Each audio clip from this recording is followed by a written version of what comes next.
Hello everyone, and welcome again to a adventurous, not in a weird way, episode of Raw Talkin' It. I'm your host, Titus, aka Andrew. That's Joe. I ran out. We've been doing it for so long, I can't do it anymore. I'm sorry, I have to come clean. This is my confession to stream. I can't do it anymore. I'm very sorry. Not this, just the possibly Joe might be Joe thing. I just can't do that anymore. It's really boring. You were so chipper. That was such a good intro. I know, so high energy and then just like bring it down. It's good. We are doing the Forest Temple of Twilight Princess. I have never played this game before, which is kind of a lie, but not exactly a lie, but mostly a lie, but also true. Yes. I forgot you actually went into the temple. Yeah, no, I was like, I guess it's Zelda, so it put you back at the entrance. Yeah, right in the very entrance, which this is a long like hallway for an entrance, but it's fine. Yeah, I mean, I'd say the temples in this game, I would say on average, I mean, they're longer than Ocarina, but that's just kind of everything's longer than Ocarina. It was a newer, bigger game. Yeah, I mean, it was. What was the data size of Ocarina? Like, oh, it's not much. I have to check. Megabyte? Maybe a megabyte? Maybe. No. This looks like I'm getting a hook shot. You think you're getting the hook shot? That looks like I'm getting the hook shot. I'm gonna be honest. Maybe we'll see. I don't know. We'll just have to find out. Can I just climb up? To tell you. Can I just climb up there? No, I can't. There's no. Oh wait, no, there's vines right there. I can just climb up here. Oh, Mr. Puzzler, doing the puzzles, figuring it out. I don't want that. I want that. Thank you for putting that away. Okay, I gotta shoot this other spider. Are these the?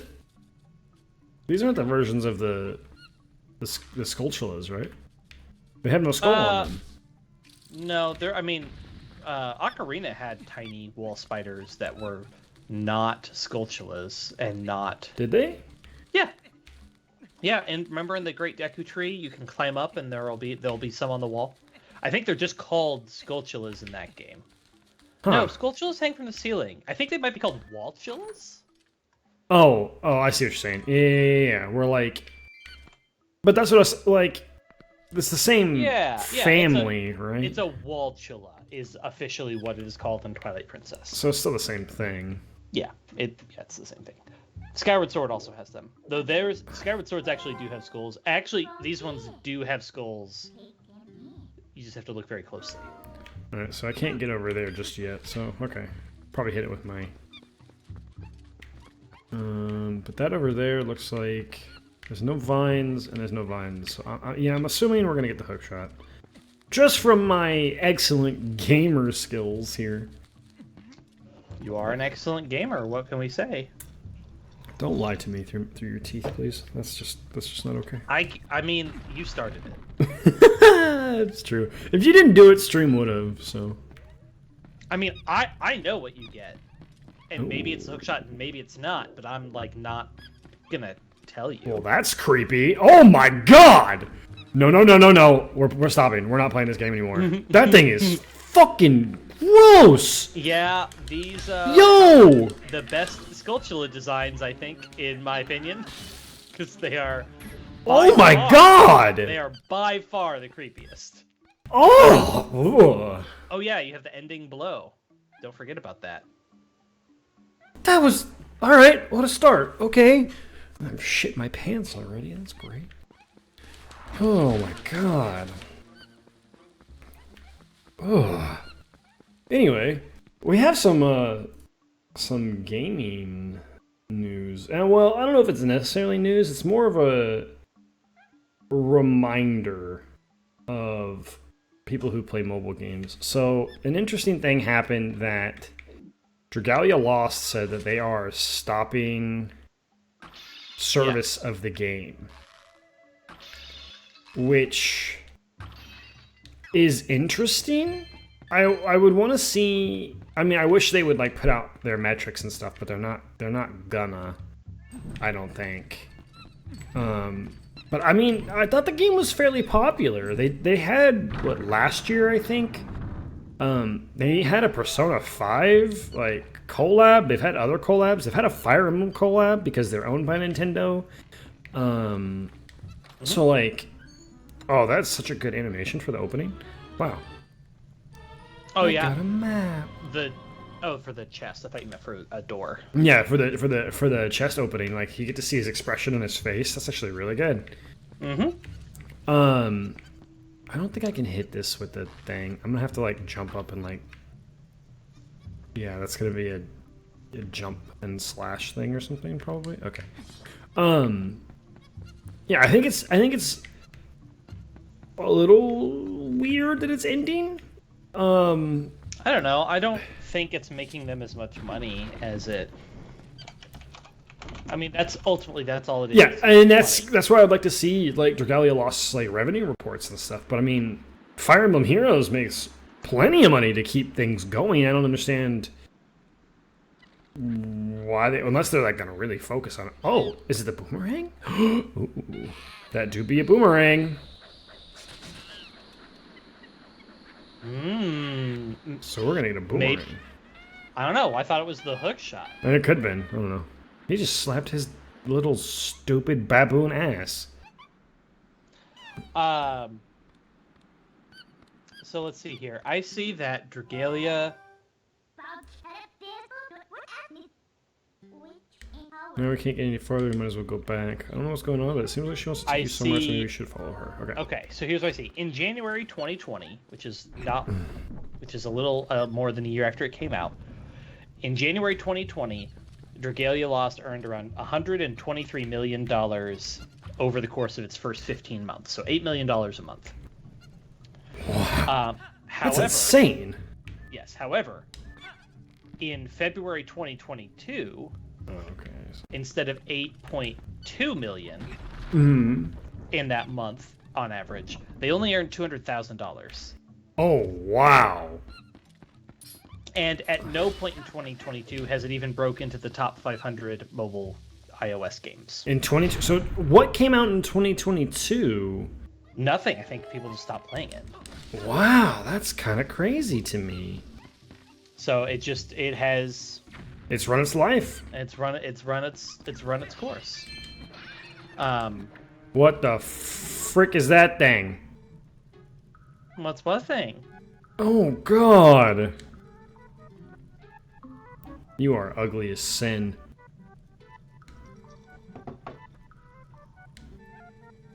I mean, you don't like the chicken baby? No. An Oko? Yes. That is her name is Uku. Uku, okay. I was like, oh, for a different form of the cuckoo. That makes sense, yeah. Yes. She functions like Feror's. Yeah, I read. You just get the warp, but like she's creepy, so. Yeah. Uku's great. I'm glad you found it. It is a little easy. In most of the temples, it's like pretty obvious how to get. It's right in your path. It's per temple.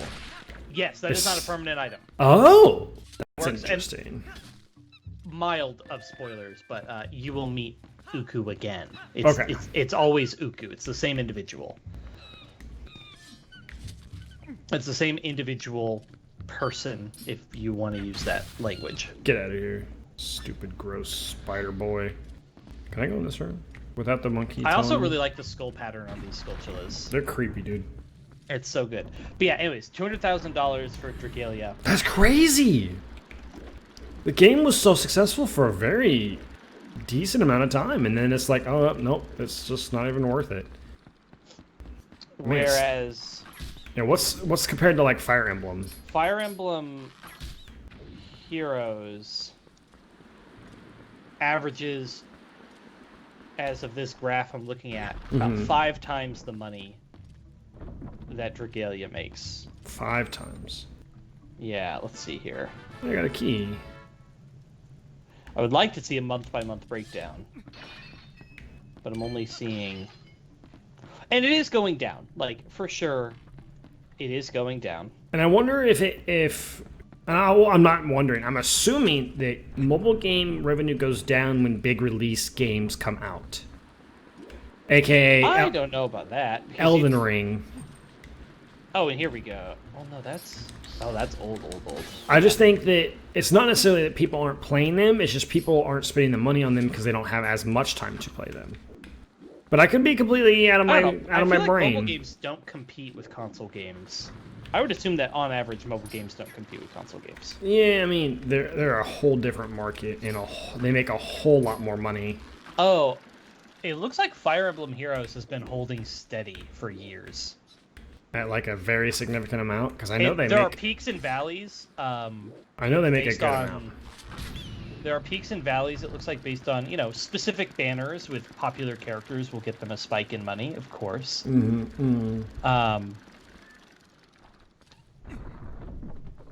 But I'm looking at this, and this goes up to. See, this only goes. Oh wait, no, this is literally. That's actually just a graph for 2019 by itself. I would like to see. Is that the big key chest? Yeah, it's like the big key chest. Okay. For 2020, it's hard to find graphs. I'm not seeing one for 2022. Okay. But yeah, they're still doing pretty good. That said, I don't expect it to go like that much longer. I feel like at some point they're gonna have to wrap up the story. I guess that's kind of the thing. Like, do you just keep making events and just don't do a story anymore? Well, that's what some games do. The Fire Emblem Heroes was at least smart to do each story. They do what they call them books and chapters, but like the story, which is like an actual plot with characters and consequences and stuff, that happens from like each month we get basically one more chapter, sometimes a little more often than that, with side content coming up in between that's unrelated. Oh dang it, it's things in the way, so I tried to roll and it just talked to the monkey. But each book, which is about once a year, is a wholly unique story. They happen in sequential order. They're like sequels, if you will. Mm-hmm. And there are they will sometimes bring up things that have happened in the previous chapters or whatever. But by doing it that way, they can basically have in their back pocket whatever they want the end to be if they really want to. And then they can end it whenever it's time. So yeah, that's what I expect will happen. Dragalia announced that they're like, we're gonna finish off our story and then we're ending the game. Yeah. Within like a couple months after that, so it's like June is gonna be their like last story update, and they're like, and then services will end. Yep. It's like, I mean, they had 4 years, right?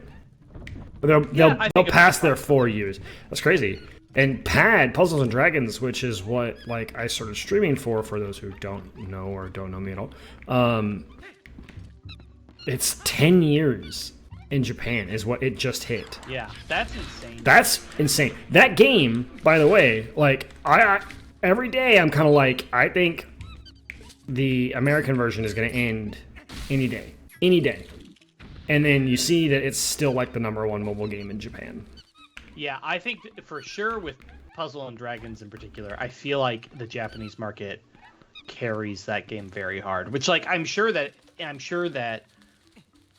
I'd still also be willing to bet that the Japanese market also carries Fire Emblem Heroes. I suspect. I mean, the Japanese market does a lot for a lot of mobile games. And I suspect that Fire Emblem is no exception to that rule, even though Fire Emblem does have a much bigger percent of the market share in the West compared to Puzzle and Dragons. I mean, take Dragon Ball Dokkan Battle. Like, Dokkan Battle will hit top grossing in not almost every single, but most countries will hit top grossing for Dokkan Battle. And it's like, there's been giant advertisements of it in Japan of Dokkan Battle. And it's like, that's fucking insane for a mobile game. Yeah.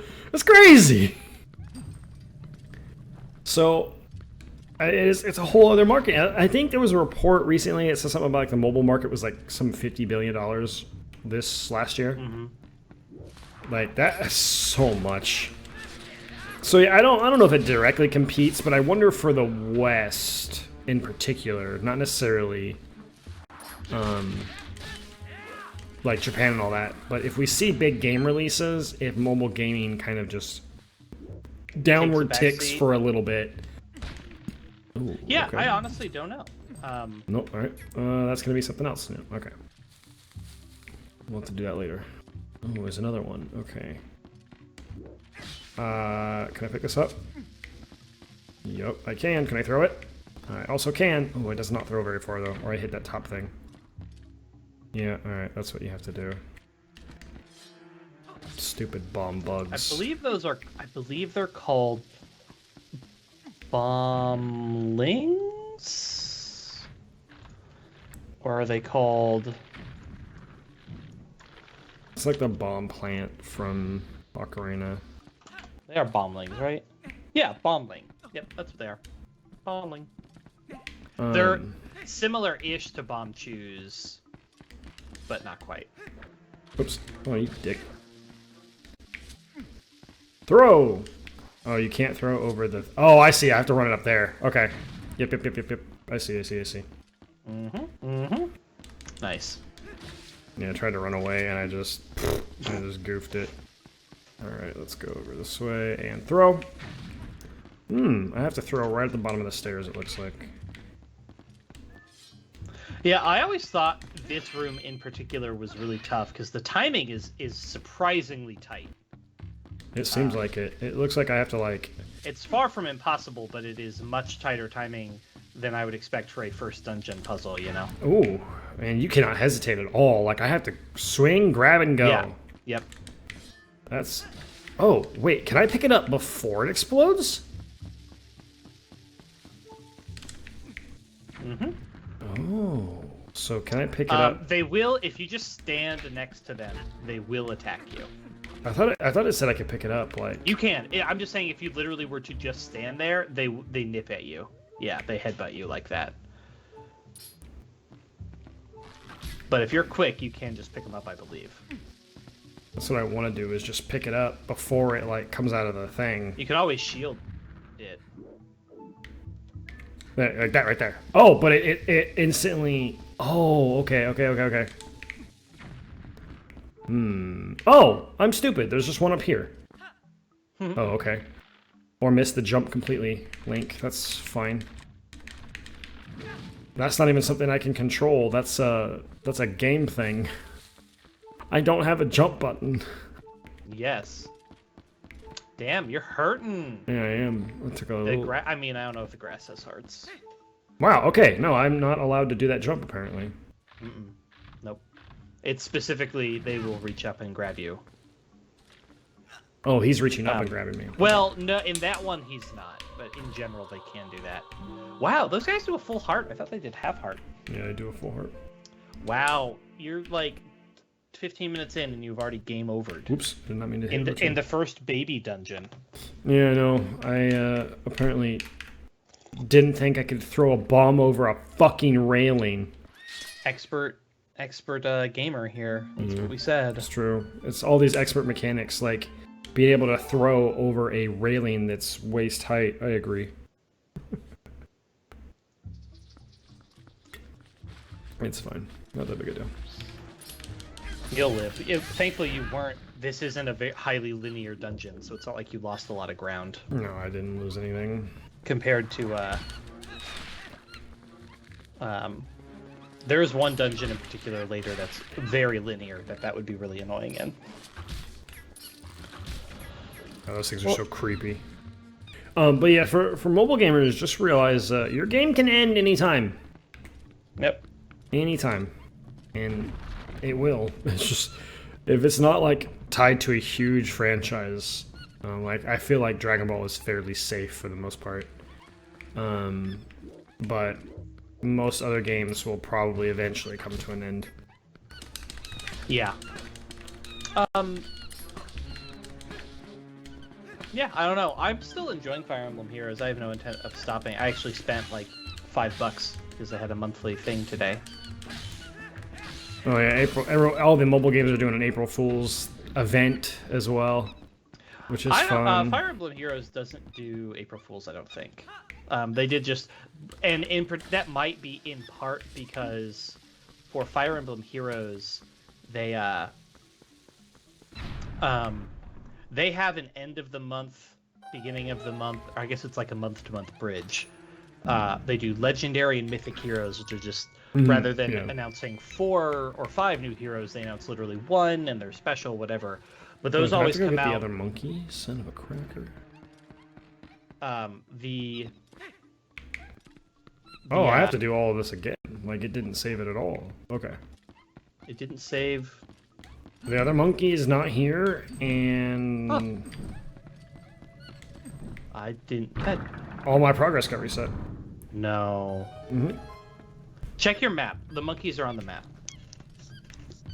The monkey might still be where you last used him or something. I mean, he was in this room, so. And why is this? Oh, did you never get out of the room that he? No, you. Yeah, I did.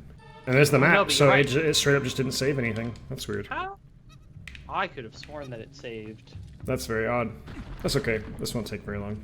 Yeah, I know you know what you're doing. That's weird. I did not know that it did not do that. That's weird. I wonder why. By the way, that door animation where he rolls the door open, that is... I wonder if it's because I accidentally returned a title rather than retrying. You hit return to title? On accident, yeah. Yeah, that's why I didn't save, because you didn't keep playing the game. Oh well, that's fine. Yeah, it didn't... Yeah, sorry. It's like, duh. Sorry, Whee! not duh. Not duh, that's rude. Oh, I don't care. But no, yeah, that's why. It's because you didn't... Yeah, if you hit continue, you didn't hit continue. I thought I hit over, but apparently I was just a little too early. Yeah. Anyways, and, you make sure you get Uko again. Yep, I'm doing it right now. But the animation where Link pushes the door to the side and it rolls, that is why the Wii version of this game is mirrored. Really? Because, that's why, it's a good thing I didn't have you do hero mode, because I forgot the hero mode of this game also uses the mirrored map. Yeah, so, when they made the Wii version, it had motion controls. Not one-to-one like Skyward Sword, but motion controls nevertheless.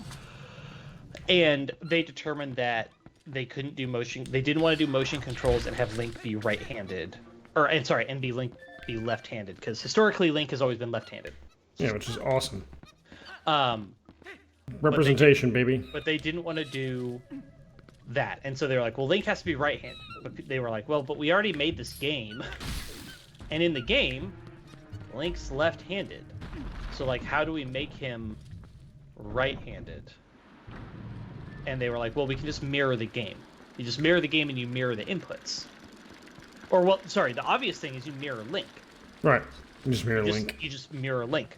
But because Link has this very common animation that's tied to part of the environment, the doors, he rolls them to the side, they couldn't just mirror Link.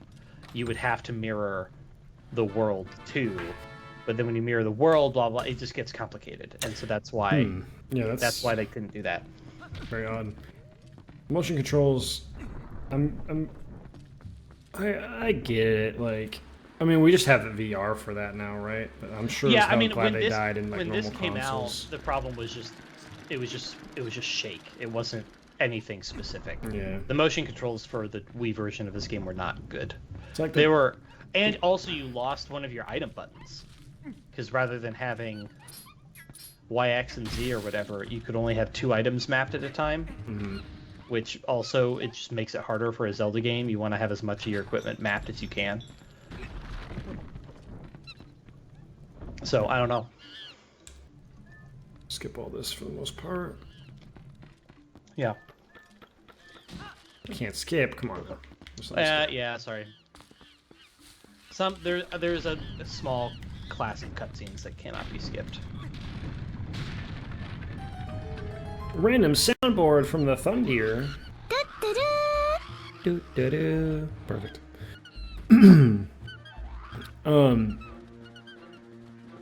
What was I saying? Yeah. Oh, so I can't. But the whole thing was kind of shocking with Dragalia Lost because of how big. Because the mobile market report came out in February of 2022. Hey, you got the chest this time. And as we mentioned, it's $50 billion, which is insane. I think it compared to the console market, which was only like 27 billion or some shit, and it's like for sure. People are, and well, I think the tweet comment was, y'all get mad about games becoming mobile games, but the market speaks for itself. Yeah, people that complain about mobile games do not understand that is where the money is. Oh yeah, it's huge. You know what the weirdest thing has been recently is I get ads for on YouTube for Candy Crush. I get them all the time. They've been really pushing lately.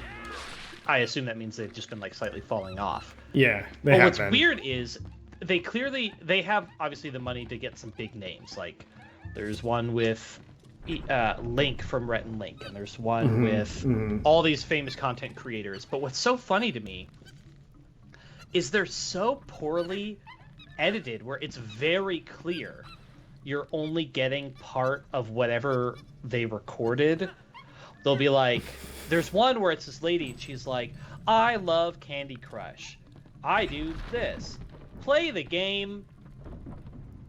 Oh, like, that's the take that they use. Where it's like, it's not like it's like it just fucking ends. Play the game today. It's like play the game, and they just cut it where it's like clearly she had more words to say. Yeah, or they'll stitch together sentences, and it's so obvious that they're doing it. Which like I don't care. It's Candy Crush. I don't care. Oh, but it's just dumb. So weird. Holy shit! I'm that they're stupid. Oh, whoops. I need to go that way first, and then crawl up there, and then do what I'm supposed to be doing. Okay. But yeah, I just found the whole thing so weird, where and they do this all the time, and like most of their ads have this, where it'll just be like, dude, Candy Crush is great. Well, did you? So I play every day. Yeah, Puzzles and Dragons came out with they had a Switch game beforehand. It was Puzzles and Dragons Gold or whatever. And I played. It was only like $10 or something like that. I went ahead and bought it because I was like, why not? We'll see what happens. It was actually pretty fun for the most part. But it was. I played a PS game too, right? Yeah, they did. I have that as well. I played it for like a couple days and then like because it's multiplayer, so you play against people. So like I beat a couple people and then I got my ass whooped as well. And then I'm like, okay, this was fun. I got my $10 worth. I'm done. But they came out with another one on the Switch recently. And it's kind of neat because it's like you can create your own dungeons now and like play against and have your friends go against your dungeon. And it's just like, that's kind of freaking cool. But I would never have envisioned a level creator for that. Me either, right? Isn't that? That's very interesting. Yeah, that's nice. I was like, that's kind of neat. It's actually pretty cool. I haven't seen how much the game actually costs, but it was just kind of this neat little thing where it's like, I might as well. I do have a little trouble picturing exactly how that will work, but ooh, that's a bombable wall. Looks like it is, isn't it? How do I do that? That guy? Probably that guy. I will just tell you, because this occasionally happens in Ocarina of Time, I do not believe there's anything in any dungeon in this game that cannot be obtained on first pass. There are like one or two things in the that was actually in like the great Deku tree that you like need the boomerang for or something like that. It's mainly the gold skulltulas. There's a few like that. This game, to my knowledge, doesn't have anything like that. Ooh, room cutscene. I see the big boy just chilling up there. Gross ass spider. Man, they really they did a good job on those. Those things are creepy as all. You're gonna like the enemy design in this game. I just think in general, the overall art aesthetic of this game is really good.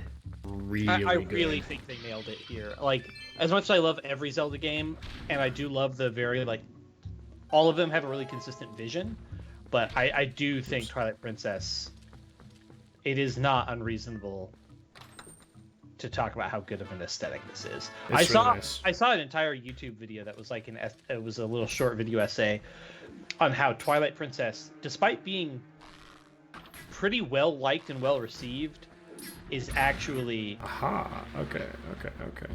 is actually still an underrated Zelda game. Really? It didn't do well? No, that's what I'm saying. It did well, but it should. Their point was that it did well, but it should have done better. Done better. It's his point was basically like, this is arguably the best Zelda game, and we don't often talk about it like that. We talk about it like it's just one of the other Zelda games. Okay, so is it just a certain... Can I just run through here? What is happening? Okay, hold up. You're freaking me out, dude. This thing's just gonna bounce randomly, right? I'm just gonna randomly just get my ass launched into the air. I'm not gonna tell you. I'm not gonna tell you. Well, there's a chest behind there.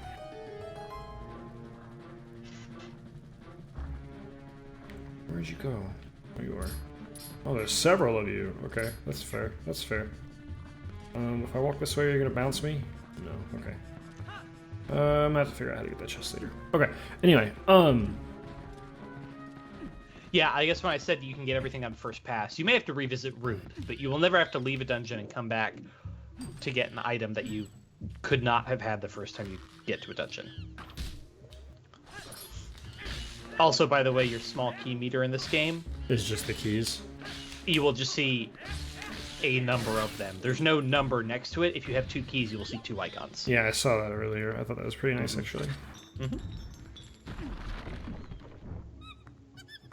But yeah, I think people who diss on mobile games are a little out of touch, or want to be are trying to be that like, I'm a true gamer. Mobile games aren't games. You don't get to talk about how gaming is the future if you don't embrace all the different forms of gaming that's happening around you. Yeah, it's true. Like if you're gonna say that gaming is the future of entertainment, which like might be true. Yeah, I mean, from what we've seen, it really does seem to be that way. But yeah, you don't get to do that, and then also diss on one of the biggest shares of gaming. The biggest share. Yeah. I'm sure like, you may not agree with their like tactics of how they do things, because I mean, we could get into the conversation about the whole gambling aspect of it for a lot of the games. Oh yeah. I mean, you could say the same thing like, Candy Crush isn't a gacha. It's like, yeah, but they predatorily make it so that if you pay $1, you beat the level easier. Yeah. Also, I'm sorry, I do have to. I don't know what Happy Little Dinos is. I don't know Happy either. Little Dinos. So I do know a thing or two about sore loser kids, though. I didn't want to bring attention to the Brit because as soon as you do, he like kind of goes off. But yeah, I don't know. He's what happened. verbose like I am. Yeah, that's the word I would use. Yeah, I have said that to multiple people. Like, just the way I describe things, the way I talk, I'm just verbose. I don't even think I would say I'm talkative, because there are plenty of situations where I am not a chatty person, but when I talk, I use a lot of words. But it doesn't mean. But I wouldn't call myself talkative. I'm not like eager to talk to every single person around me. I mean, I guess not. It's also different with friends versus strangers. Yeah, I guess that's true. A talkative person will talk to anybody. When was the last time we've been around strangers? Right? You know, that's kind of. Wait, you call that game Trumps? We call that game War. Yeah, it's War. I mean, I guess it's British. It's called Trumps. We call that game War in the U.S. It's just War. Where you just draw off the deck, and whoever has the higher card wins. And in War, you take the lower card too, which is interestingly. I mean, I guess you typically shuffle. If you don't shuffle, it's a deterministic game. If you shuffle, it's still kind of deterministic. It's mostly deterministic. No control. For the most part. Yeah, in the U.S. Oh, so it is in the called. U.S. You would call that War. I'm sure that there's some other names for that game too. I like Slapjack. Hey, look, it's the mini boss. What? You go into a big round room that was a dead end? And a key sparkling on the floor, and then a big boy. All right. You're showing me the mechanic. He drops stuff into the heart of it, and now I have to find bombs. Oh, hey, look, there's 2 bombs over there. Look at me solving problems. Yeah, I like this mini boss. This Zelda game is also really good about that. That was in Ocarina of Time. It's inconsistent. I don't think there's a mini boss in every dungeon. But how do I make its face open? I think there's a mini boss in every dungeon in this game. I think. Throw that before it explodes on you. Thank you. I mean, admittedly, that's good strategy. Having a little bit more control, a little bit more like decision making.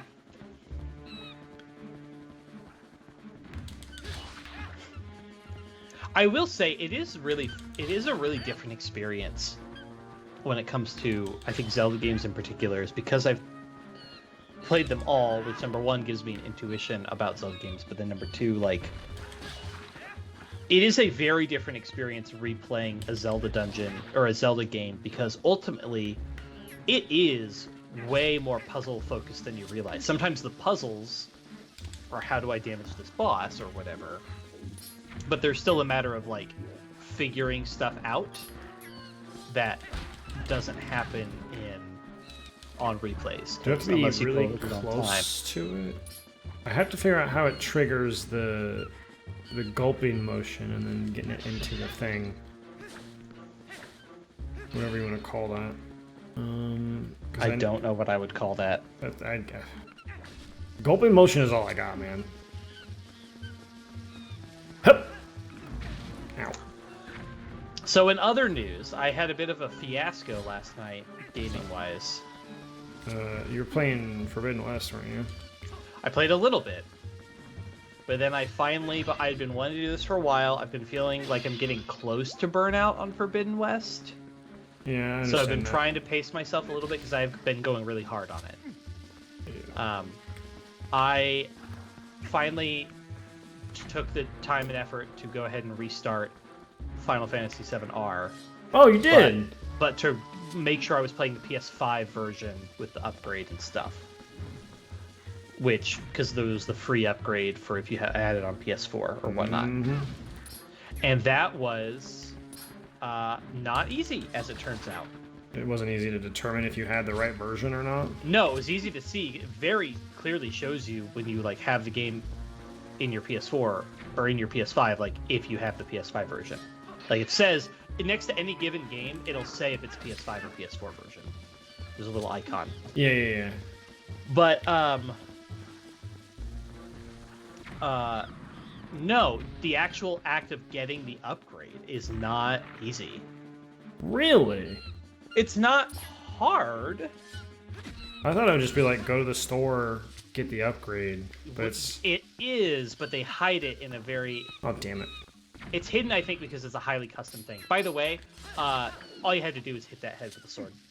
I wasn't hitting it with a sword. I hit it a lot. You literally needed to hit it one more time. Yeah, it seemed like You did the last hit with the bomb, which is fine, but you did not need to use the bomb there. I was like, man, this thing's not fucking dying, dude. Yeah. But no, so it just took a while, and there was a little bit of... So how it works is, here's the actual process you're supposed to do. Because there was also a lack of clarity I had versus physical versus digital version of the game. Because fun fact, if you do the upgrade to PS5 based on a physical PS4 edition, you actually have to have the PS4 disc in your console to play the PS5 version. Yes, I did know that.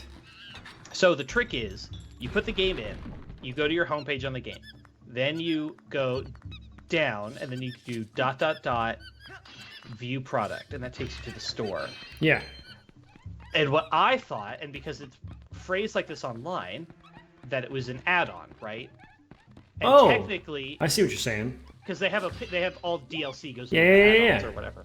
That's not what it is. It is actually not listed anywhere there. You have to go to the store with the PS4 disc in your PS5, and then which you go ... view product, and then on the store page there's another ... that you have to find. That's not intuitive at all. And on that ... they have the extra options, one of which is PS5 upgrade for physical PS4 Final Fantasy Remake or whatever. And then once you have the PS5 version, you can buy Intergrade, because Intergrade is It's an add-on. Well, it's an add-on, but it's only on the PS5. You cannot add it to the PS4 version. Oh, I didn't actually know that. I thought it was. And you cannot, and you also can't even buy it because it's one of those things where it's like it requires the game. Mm-hmm. It won't let you buy it unless you have a PS5 version installed. Oh. To make well, sure that's at least nice, so you don't accidentally buy a game you can't. But play. that was like confusing me because. And then they also sell a bundled version, and then so like you could buy the PS5 version of the game plus Intergrade, but you can also, if you get the upgrade, you can just buy Intergrade on its own. Intergrade was on sale recently. Did you pick it up? It technically was on sale until last night. I did not. It was a $5 difference. I'll pay the $5 if I get to the end of FF7R, and I still want to play more. Want some Yuffie? And I want to play a little bit more. I will buy. I will just go ahead and buy Intergrade, and I will pay the extra $5, and that's fine. Understandable. Or by the time you want to do it, it might be less.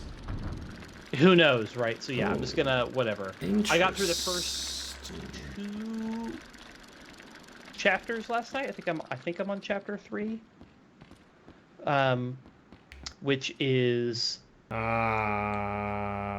the shit? All right. Okay. Which in all right, this is obviously not something I can do yet. In 7R, that is Mako Reactor 1, and then you go to, and then that's chapter 1 is Mako Reactor 1, ending with a fight against. It's the demo. I can't remember what it's called. But there's a monster guy.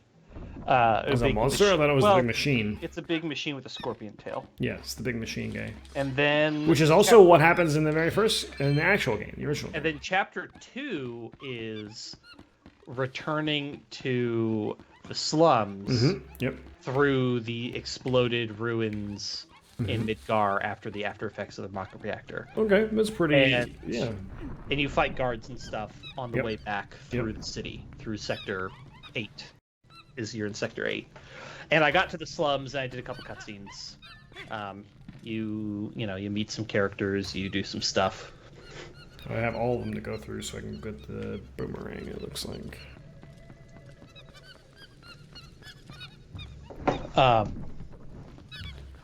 Yeah, and it's really fun. The PS5 version looks incredible. Like especially on a QLED. The PS4 version looked really good. Yeah, that game, fidelity-wise, is really great. And it's insane. I have not played... No, he's not, dude. That's what's played one Final Fantasy game. Now, to be clear, I have watched my husband play all of 7R.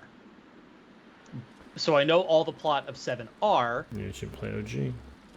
I do not know the plot of Final Fantasy VII overall. I know a couple of random things that I technically asked a few questions, like there are some teasers at the end of 7R, and I had to ask some questions like, wait, who was that? That seems like I should know who they are, but I don't know who they are. And it was definitely a shot. I guess I don't think this is a huge, because it's not. It's literally just cutscene and it's a teaser. They tease a future party member in like the final cutscene of 7R. Is it Red? No, you meet Red in 7R. So it's Vincent? I actually don't remember who Vincent is, so no, it's Kate. It's who? Cait Sith. Oh! There's just who stands out. Oh, very clearly. God, I fucking hate Cait Sith. And it's literally just, they show a silhouette of Cait Sith standing against, like, the skyline of Midgar or whatever. But like Cait Sith does not look like a human. Nope. Or does not look like anything else in the game that you've seen thus far. Correct. So like, it stands out, and I remember watching the end of the game for the first time, or near the end, and being like, what the fuck was that? Like, that's so not what anything else in the game looks like, that I specifically was like, hold on, what was that? Because I clearly was supposed to know what that was, and I did not. That scene was not for me. Who was that? Yeah, it's Cait Sith, or what man. was that? Yeah. You gotta love Cait Sith. Yeah, I think I mentioned this, mild spoilers, but Red 13 is like a party member, but only for a very short time within the scope of 7R, and you cannot take direct control of him. Yeah, but he has spoken dialogue, and he like plays his part.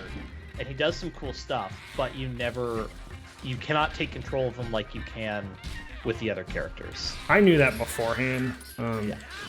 which is unfortunate because I love Red 13. I think Red Yeah. 13 is one of the best characters in Final Fantasy VII. I mean, he's really cool in what little of him you get to see.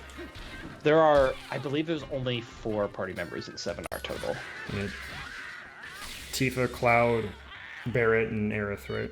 Yes. Yeah. That is your original 4 party members of the first game anyway. Yep. So. Yep. Ew, a little parasite bug thing. Was that that wasn't the final boss, right? No. I like that the parasite you don't initially realize it's there, but then when it pops off, the monkey looks so much more normal. Yeah. I really like that. Yeah, And also just the idea of it being, a corruption, right? It's a parasite. It's a corruption of a normally, at the very least, neutral, but possibly good thing. So it's boomerang time. Very cool to get the boomerang. It's like one of the first things you get. Now, here is one of the funniest things about this stand game to me. So, I'm making sure okay. Focus power in your boomerang before releasing it will release the power of wind aiding you. Oh, so that's how I rotate that thing. That's fine. So this boomerang has spoken dialogue. Gale boomerang. I'm just gonna, again, minor spoilers, but that's the only weapon that has spoken dialogue, and it never comes up again. Well, I do not know why they chose to have the boomerang talk to you, but no other weapon does it. It doesn't, it never happens again. It never comes up that the boomerang apparently is sentient. That's very funny. They just never... I don't know why. It's a mystery of this game. It's just one of the weird things that, is very easy to miss. But just, Oh, I have to do it again. Okay. Make sure, they're really...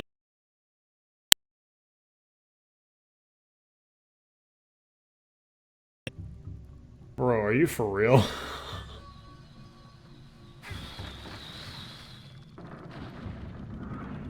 Jeez Louise. That's a bit unnecessary, but okay. Yeah, the locking I really like. It's better. Wind Waker's was cool because it auto-locked. So you could just, swipe across something with, a lot of eyes or whatever. And it would auto-target with the first 5 things that you sort of cursored over, right? This one lets you actively pick things. And because you can lock onto multiple things. And you can pick the order that you do them, which just, I don't know, I really like it. I think it's a really cool mechanic. Best iteration of the boomerang, in my opinion. Yeah, I like this boomerang. This boomerang is awesome. Where are you going, monkey man? You got business. Well, I guess there are still some monkeys you haven't freed yet, so you should save them all and see if you can get... Okay, cool. Yeah. Speaking of saving, let's go ahead and save. Also do that, since apparently you might lose all your progress. Yeah, if I'm stupid. But Bloss said something in the chat about not buying mainline Final Fantasy games because you don't care the combat. I 100% agree.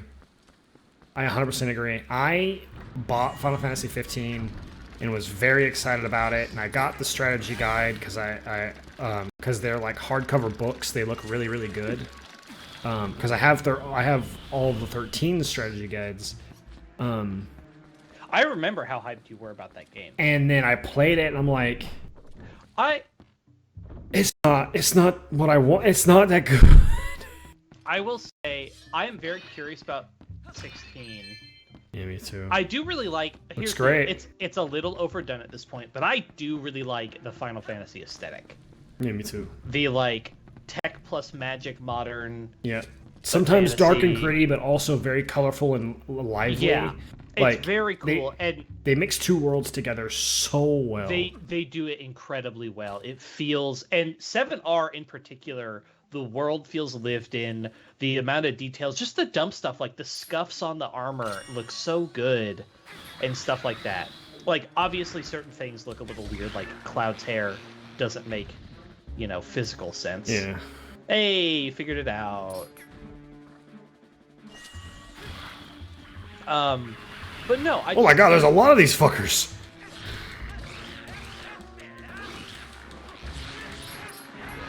You thought it was one following you around. And I was like, no, they're just all there. It's just specific tiles. Every tile can be interacted with, but specific tiles have the thing under them, which is fun. These things are gross. God. But yeah, I like the Final Fantasy aesthetic. I like the 7R is cool. That's all right. I understand. You got me, Zelda. That's good. That's really good. I love this puzzle so much. Yeah, I was wondering. I was wondering. I was like, man, I either have to wait for them to. But then I was like, well, I thought it was the middle and the front one that respawns. So it has to be something else. I love the good stuff. Good stuff. This is. Count the torches. I'm here for it, man. I love a fucking classic Zelda game. God damn. Dude, right? You're gonna like come out of this and be like, wait, I forgot. Zelda's awesome. Yeah. Well, but here's the problem. This is what I wanted with Breath of the Wild, and I didn't get this. I know. I didn't get this. I understand. I get it. Everyone. I still will say, I do like the Divine Beasts. I think they're a little too small. They're a little small. But I thought the idea behind the puzzles of maneuvering the state of the Divine Beast, I actually think that's really cool. Yeah. And I really enjoyed it. I'm fine. Yeah, I'm fine with that. That's great. I thought it was great as well. Am I going the right way? I need to look at the map probably because there's. Oh, I need to get this chest. That's in here because I haven't got this yet. Yeah. Okay. The boomerang was the main thing holding me back.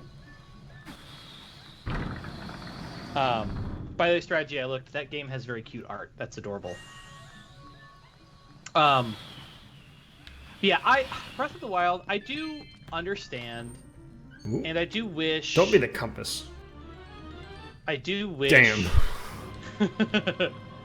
Yeah, you need the compass though. I'll be honest, you've been really good about finding all the chests. You found the one in the first room, which actually, because you saved and reloaded, I don't know if you got that chest again.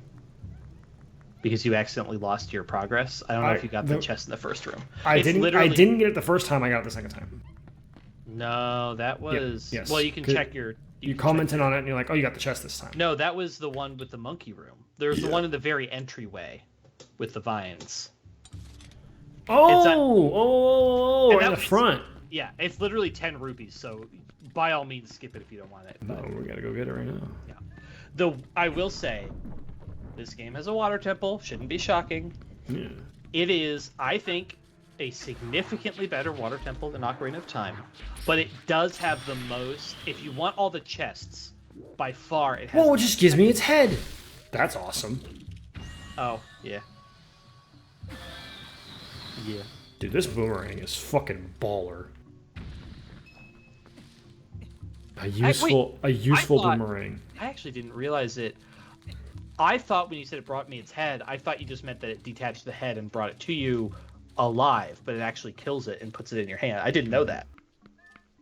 I didn't know that at all. 10 rupees. Okay. Yeah, anyway. Breath of the Wild, I like the Divine Beasts. I think they were good. I think it's just I do agree though. It would have been interesting if in addition to the Divine Beast, there were just like 4 more dungeons that you had to like enter.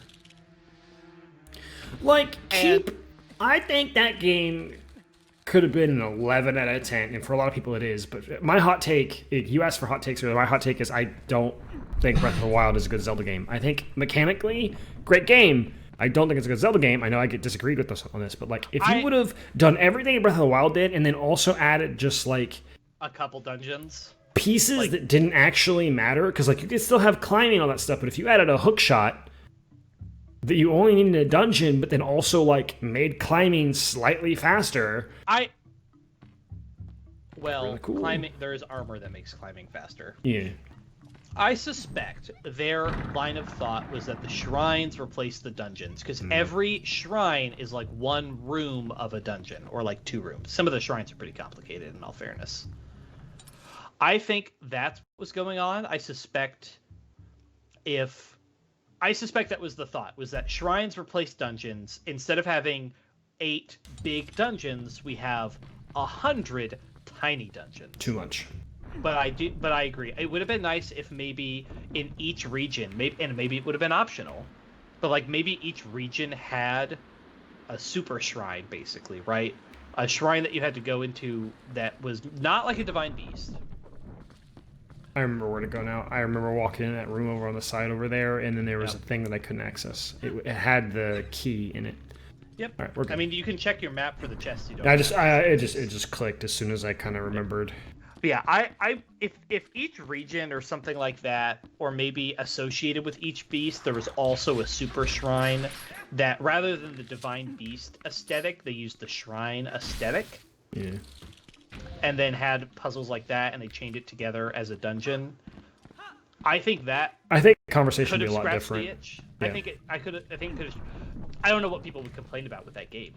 If that, yeah, I would agree. Except for the voice acting that was trying to find voice acting, trying to find its way, but it definitely did. It found its way, and I mentioned this when we played Hyrule Warriors that it found its way in that game.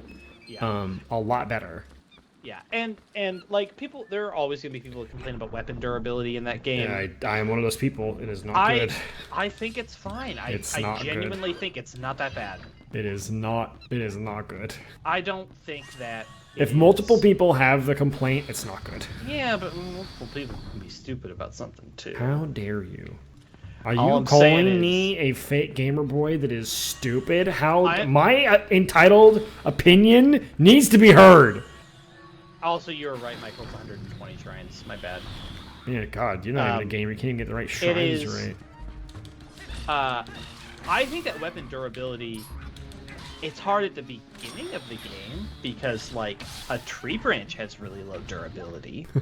But, like, when you're smacking a Lionel with a tree branch. But, like, the late game weapons have fine durability. You'll break, against a Lionel, you'll break 1 or 2 weapons.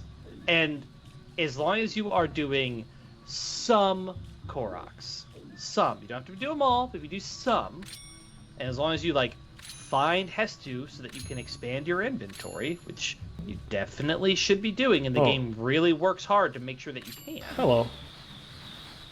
Because, oh yeah, you're realizing you can target multiple things? No, it tells you that you can do that. Oh, it was the, I think I'm a few seconds behind. But no, the, if you, as long as you find Hestu and you trade it in, like, it's not crazy hard to have a decent inventory space. Like, that's my thing, is as long as you're doing... I did not see you, even though I targeted up there. You're fucking creepy, bro. Sorry. No, you're fine. You're fine. But yeah, I think that it's just not actually that difficult to maintain a good inventory space and have the weapons you need to play the game. And again, it's harder at the beginning because it's supposed to be. You have less stuff, and less good stuff is spawning in the world. That's absolutely true. Like, the best stuff does not spawn for a while, or it spawns very rarely and you have to find it. But yeah, I think that it's just not that bad. It's not very good. I'll grant that you could make it. I'm not saying it's perfectly balanced and exactly the way that it is best or whatever, but I don't think that I don't think it's bad by any stretch. And in fact, it sort of relates to my other hot take, which I'll segue into. I will agree, Michael, with the Master Sword. I understand why they made it have a recharge, because it would be a little silly to, in a game where you have weapon durability, it would be a little silly to then give you something that never breaks, because to balance it, you either have to make it terrible, because otherwise, everything worse than the Master Sword, you will never, ever. I think the balance is to just make better weapons later on. You have to which absolutely happens. Make the Master Sword worse, or you have to make. You either have to make the Master Sword worse, or you have to make your better weapons better. What happens is the Master Sword just becomes the baseline, and then you balance from there. Yeah, it would have been interesting if if the Master Sword was a little worse, but then people would complain it's the Master Sword. It shouldn't. No, you don't have to make it worse. You make it the same. You just balance accordingly. Well, I know, like, but the point is, anything once you get the Master Sword, if it doesn't have durability, then everything worse than the Master Sword will never get used again. Okay. And like reasonably, you're never going to use a tree branch again. Okay. Or should you? I mean, that's fair. I fail to see the issue here. Well, but like what they have to make, I think what they would have needed to do is make the other weapons have better and more interesting perks. Let me go check something real quick. Before we... Oh, that's not the exit. I want to go this way real quick and check something, and then I'll be back. But yeah, if you have durability, and then you give somebody a really good weapon that also doesn't have durability, yeah, Fire Emblem does. I do agree, but those... In the case of Fire Emblem, because you have multiple characters, for example, in Awakening, you have the Falchion, who only Chrom can use, Chrom and Lucina, and nobody else has such a weapon. And also, it's pretty good, but it's restricted to them only. Zelda only has one person, so it would just be like, maybe what they should have done is have, and maybe this is the way to balance it, speculation. Okay. My speculation, what they maybe could have done is make the Master Sword never go away, but you still have it have a charge, but when the charge is depleted, the weapon's way worse. So you can still use it, but like the base Master Sword is 30 damage. Maybe they should have made it so that when the Master Sword doesn't have any charge, it does 15 damage instead, or something like that. Right? Like, it goes from good... It goes from, like... Oh, just diminishing returns, basically. Yeah, like, basically, the more you use it, the less good it is. So it's always in your inventory, you always have it. But it is not the best weapon. And that's... I think that might have been a way to balance it. And that's a genuine... I think that might have been a legit way to balance the Master Sword without dealing with durability. I am hitting all 4 of these at once, and it's not opening. What am I doing wrong? It's a puzzle, isn't it?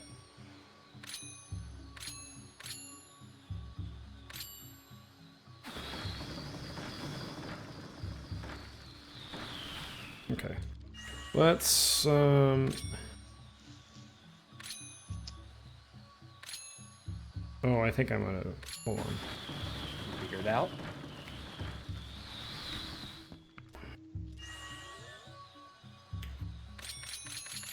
I'll say this now. We're still early in the game, so I'll say this now. If you ever want it, you can always ask me, can I do this now? Or do I need something else? And whether or not you redeem that here, that's up to you. So, but okay. I will just reserve that you can always ask me, do I need to come back later for this? And I will tell you yes or no.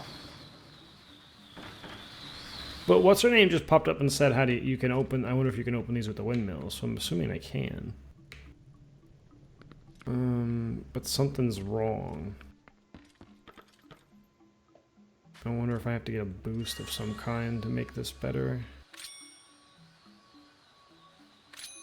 Because I'm hitting them both, and it just wiggles and nothing happens. So, yeah, I'm gonna assume it's a different timing thing. Well, that doesn't make sense, though, because I'm going close to the boss room pretty soon. That's the boss up there. Going to the right is a monkey. Going up and going to the left is a monkey. So that means I need the boss key, like, now. So how the frickety frack do I get this thing? This is another favorite. I really like the first dungeon of this game. I think it's just a really good dungeon. Do I do those ones first and then come back and do this way? It's like, oh, if you just would have paid attention to the so-and-so, you would easily see the pattern. It's like, okay.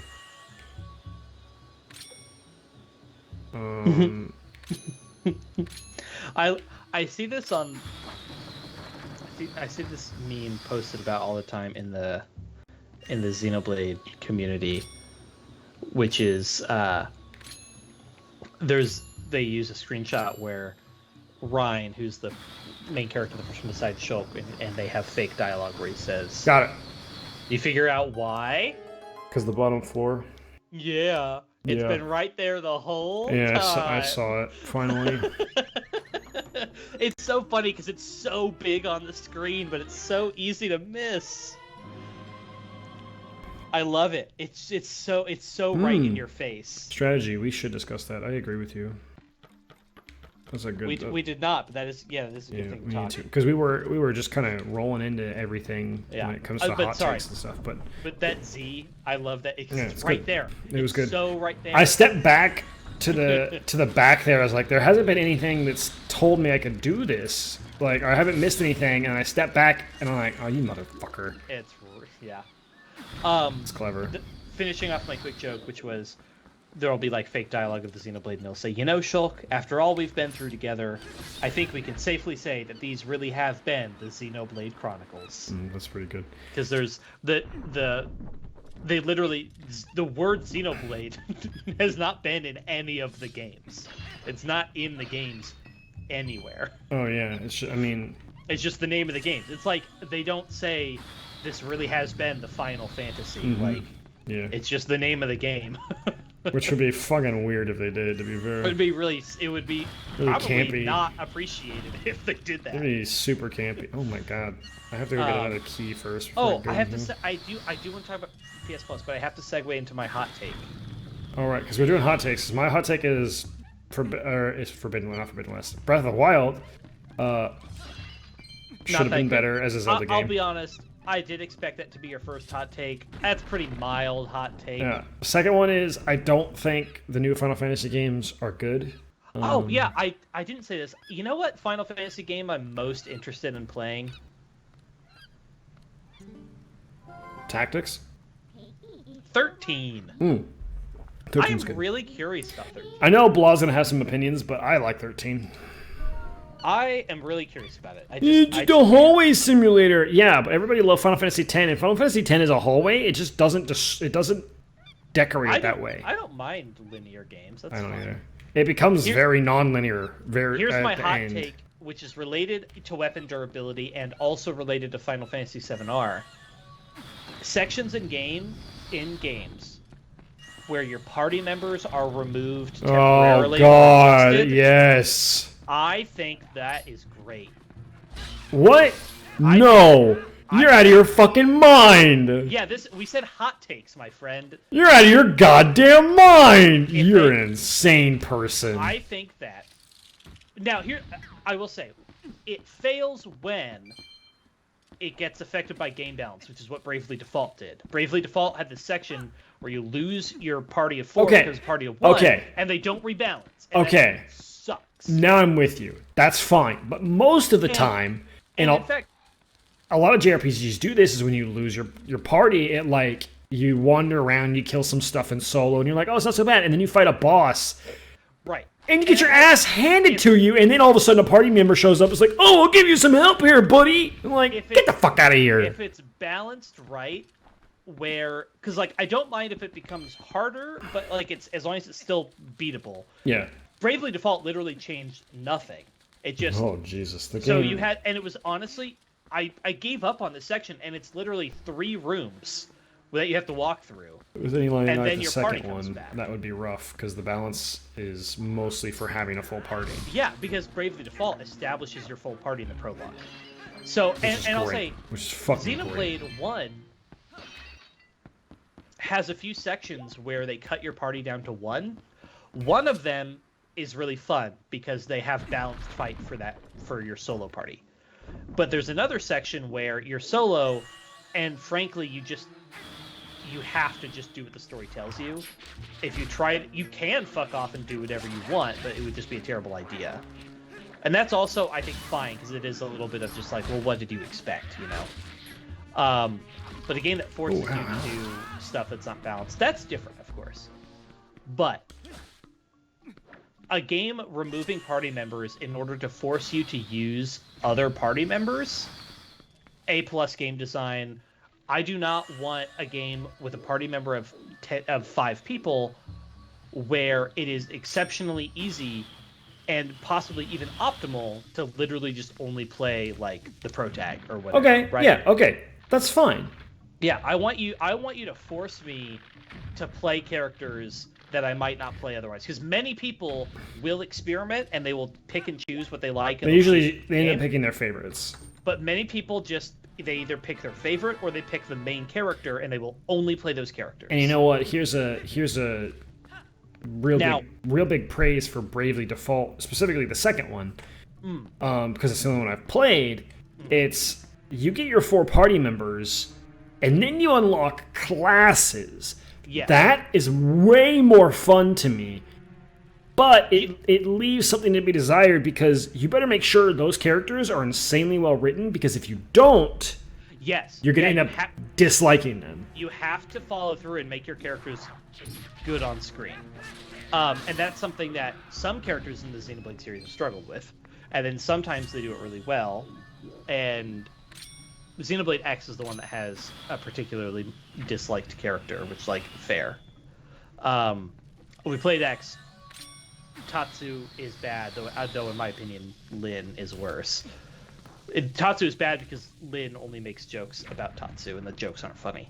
But anyways, Oh, I see what I have to do. Yeah, if Xenoblade Chronicles made you just play Sharla for a while, that would be terrible. But they do make you play Melia for a while, and it's fine. Like, they give you well-balanced things, but Melia's also weird. Why did you do that? I thought I had you go attack over there. That's silly. Okay, sorry, go on. The only other reason why this could be a problem would be is if it's a game where level disparities could become a problem, where you're playing as Shulk. I'm just using Xenoblade as an example here. You're playing as Shulk. Shocker. Who, let's say he's level 50. If the game didn't level everybody else up and it's like, okay, time to play Melia. By the way, she's level 20, so have fun with her section. Yeah, if they didn't would be bad. The leveling system of, like, a lot of JRPGs suffered from is no experience share, basically. Yep. Which, again, that's one of the things I'll praise about Xenoblade is they just, fuck it, use who you want. Everybody levels. Any game that does that. Persona 5 does it. It's wonderful. They just get slightly less experience, but they still get experience. That is exactly what it is. They don't fall behind. They're not, like you said, like your main team's like level 50.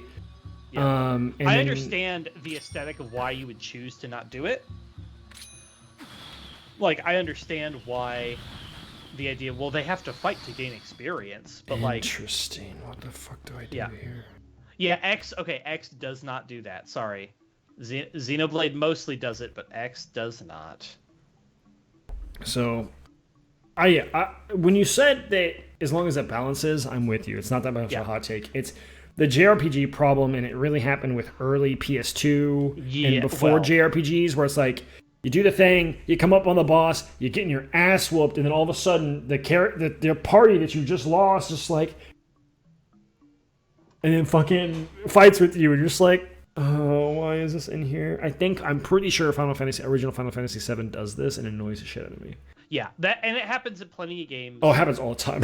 Where it's like all the fucking time. Where it's like, why would I experiment if I can't? That's the thing that giving everybody experience does, is it encourages experimentation. It encourages you. The thing I like about figure stuff out. Final Fantasy X, not to boost that game, but it's. I say Xenoblade all the time. You can talk about Final Fantasy X as much as you want. The love I have for Final Fantasy X is in the beginning, they force you to use the other characters because the other characters have advantages of certain enemies.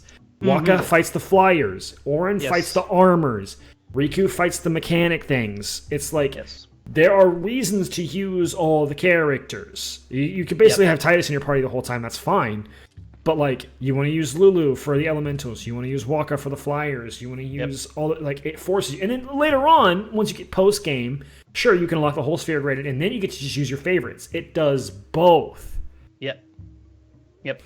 I think that a lot of people complain. They're like, what main character isn't in the party? They're the only one I know how to play. It's like, well, why didn't you ever try any of the other characters. Do I have to do it from down here, I wonder? I actually don't remember how. I don't remember exactly what you have to finagle to get this one to do what you want it to do.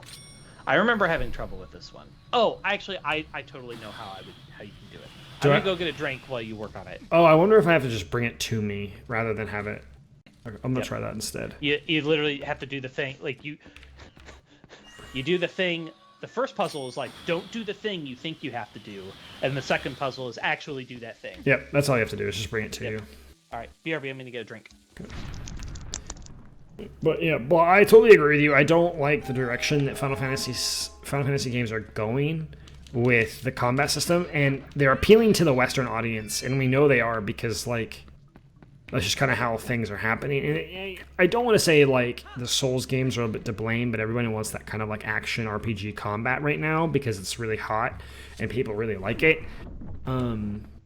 But not everybody does, and I play Final Fantasy and stuff because of the game. I like the strategy built in to turn-based games. I like doing the whole thing where I have to exploit a weakness. I have to make sure that my party is strong enough and has and hits for a certain amount of damage and does this and that. I like that.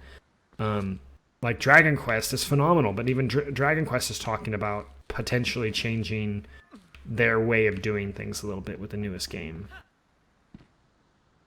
Exactly. Yeah, I don't play Final Fantasy for action combat. And I hate that that's what it's gonna turn into. Because that's where we're going. Well, 13's not action combat. 13's ATB. 13 is a time bar where you fill in your things. It just auto attacks for you. It's more MMO-like than it is anything else.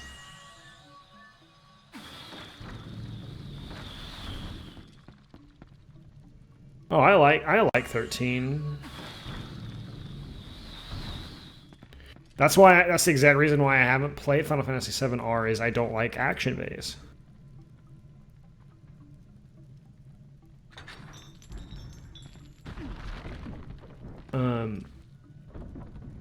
Y'all are wild, and Final Fantasy X is an incredible game.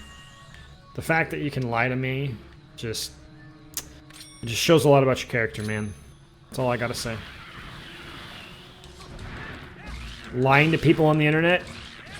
Shame on you. Shame on you.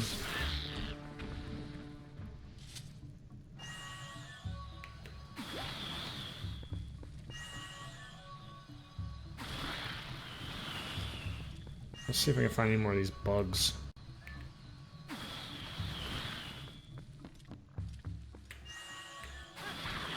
Found a bug.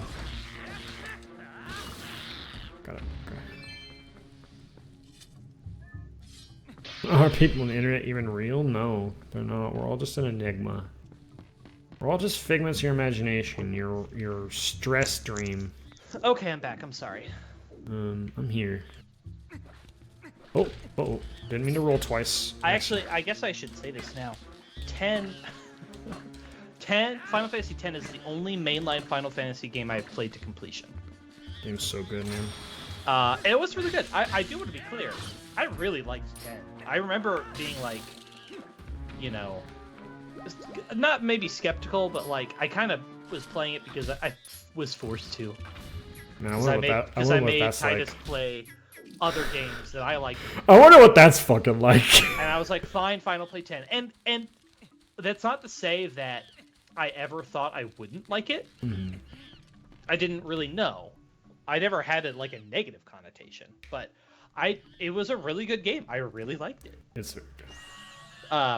I would play it again, but I've played it too many times. Yeah, that's how honestly, it's how I feel right now about Thousand Year Door. There's just the smallest itch in the back of my brain being like, man, play Thousand Year Door. Sometimes I go and watch other people's streams who are playing Final Fantasy X either for the first time or something. And I'm like, dude, Let's Plays the itch. I would have played Xenoblade 4 times by now, but I was watching Let's Plays. I was like, I can just watch somebody else play it. Unfortunately, I can't find any blind Let's Plays of Thousand Year Door. Everyone's either already played that game or isn't playing the game. Although I do have to say, I saw a whoa, what? I posted that Stamp. Interesting. Oh yeah, this was added in the HD, so technically there are more chests in the world. Okay. And this is for the Miiverse, which doesn't work anymore. The Miiverse is gone, but you're going to be finding those stamps, so have fun with that. Yay. Sorry, I saw on Steam there's a mod you can do for Final Fantasy X that speeds up battle. It makes it you can do like 2x4x 16x. I would absolutely play that game again and 100% it if I could do that, because the only reason I hated 100%ing on the on PS4 is there's a certain monster you have to farm, and every time you hit it, it automatically counters with Ultima, which is a very, very long animation. Yeah. And you have to hit this thing a lot. It's one of the reasons I've looked into is for Thousand Year Door is not only have I played that game like 6 or 7 times, I have also done an all BP run, or technically it was nearly all BP. I gave myself a little more FP because that's what makes the game fun. But oh hey, monkeys. Monkey chain. We're going in and we're gonna beat this first dungeon.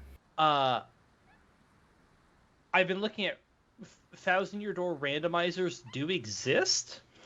And I feel like I'm either going to have to wait several more years, or that's going to be the way that I have to play the game, where you just get random badges and items. So it's still going to be easier and faster, but it'll be a more interesting experience. I don't remember. You've talked about never falling off the monkey swings. A lot of people suck at the timing of the monkey swings, but moving on. You've mentioned doing a Final Fantasy X randomizer, and I'm still very skeptical like how that would work, but it could be fun. I feel like there's a version where the randomizer is enemies and stuff. There's also the idea that the sphere grid that's funny. is random nodes. It's very funny. That could be really good or really bad. It could be really interesting because it'd be like, I guess Lulu's a physical attacker now. That's funny because her actual physical stats could be ass. But that's the thing, is like you can get physical. If you put her on the right part of the tree, and the nodes are what you need to The weird part about it would be if you could get physical skills, but then the only thing you get is then magic stat. You could get fucked. Yeah. Also, my other fun Twilight Princess comment. So this boss is Twilight Parasite Diababa. I've watched a few different Let's Plays in preparation for this. Nobody seems to be able to grasp the word Twilight. Like, it's like lit, like the past tense of light. Mm-hmm. People are like all right, here comes its true form. They're like, it's the game called Twilight Princess, and they're like the Twilight Parasite. I'm like, my guy, it's called. This is pretty obvious. This is not. Oh shit! Hello. Look, it's an eye. I sure wonder how you damage this monster. Oh hey, look, it's the monkey. Yeah. What's up, dude?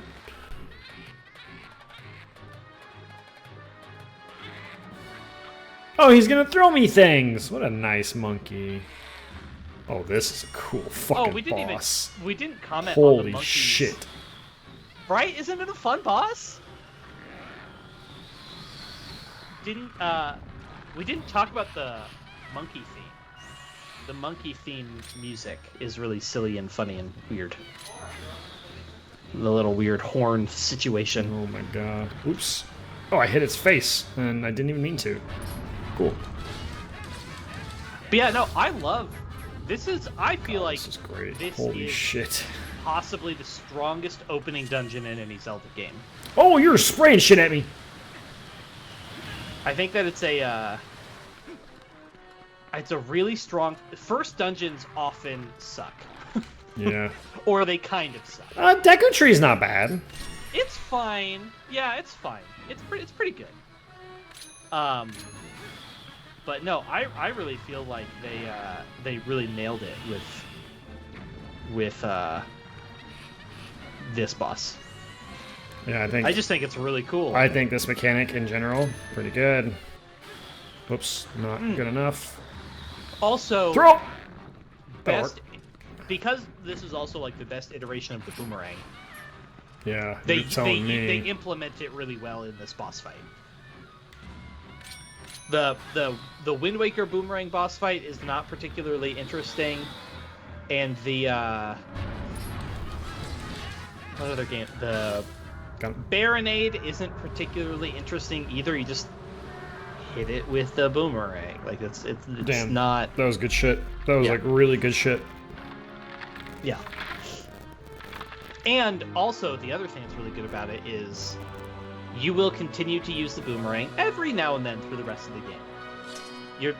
You're not going to use the Schling. You're not going to use the slingshot anymore. You never do. That's the one thing about Zelda games that's always true is you never need the slingshot again. What about Dungeon Defenders? They came out with another cash grab game. Yeah, Dungeon Defenders, great game, and then terrible devs. I heard something about that. Like, super terrible devs. But I guess we could talk about the PlayStation Plus stuff. Yeah, we do need to talk about that. Also, you're getting a cool new thing. This is lore. Dark power. The Do you remember what the Spirit Shadow. said about how you had to match the power of the King of Shadows? This is to it. Okay. There's a total of 3 Fused Shadows. I think the other light spirits have the rest. If you want to know exactly what Fused Shadows are, well, maybe I'll tell you if you find the other 2. Guess you better do your best to find them. So let's not wasting more time here than we could be.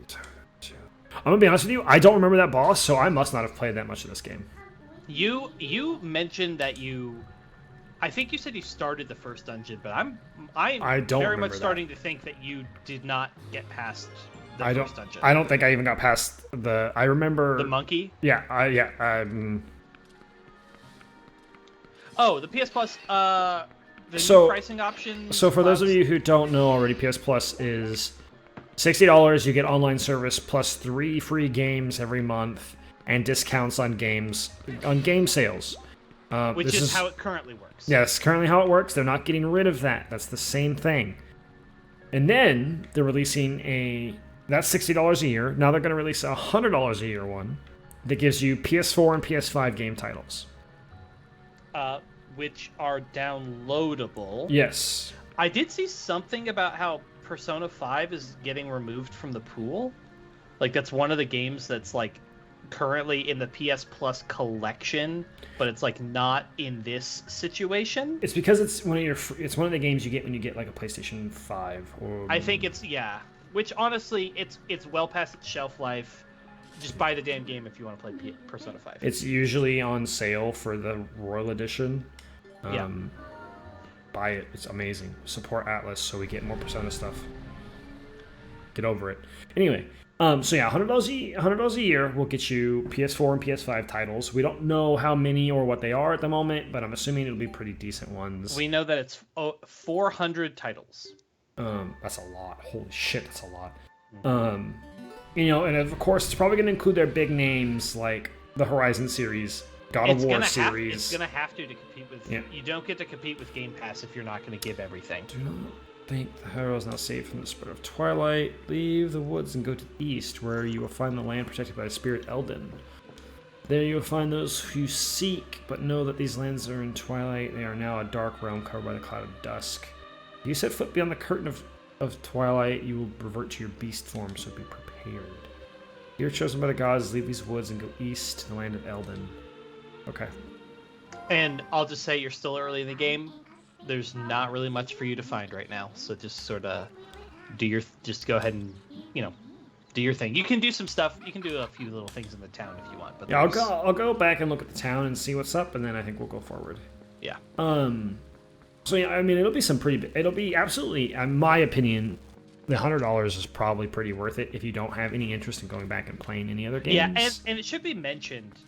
So the regular PS is $9.99 a month or $60 yearly, which is 2 free months. And likewise, I'm gonna math this out real fast. Yeah, I want to know. I want to do monthly versus yearly because I pay yearly because it's just for PlayStation cheaper. Plus Extra, Which is PS4, PS5. We'll get to the other ones in a minute.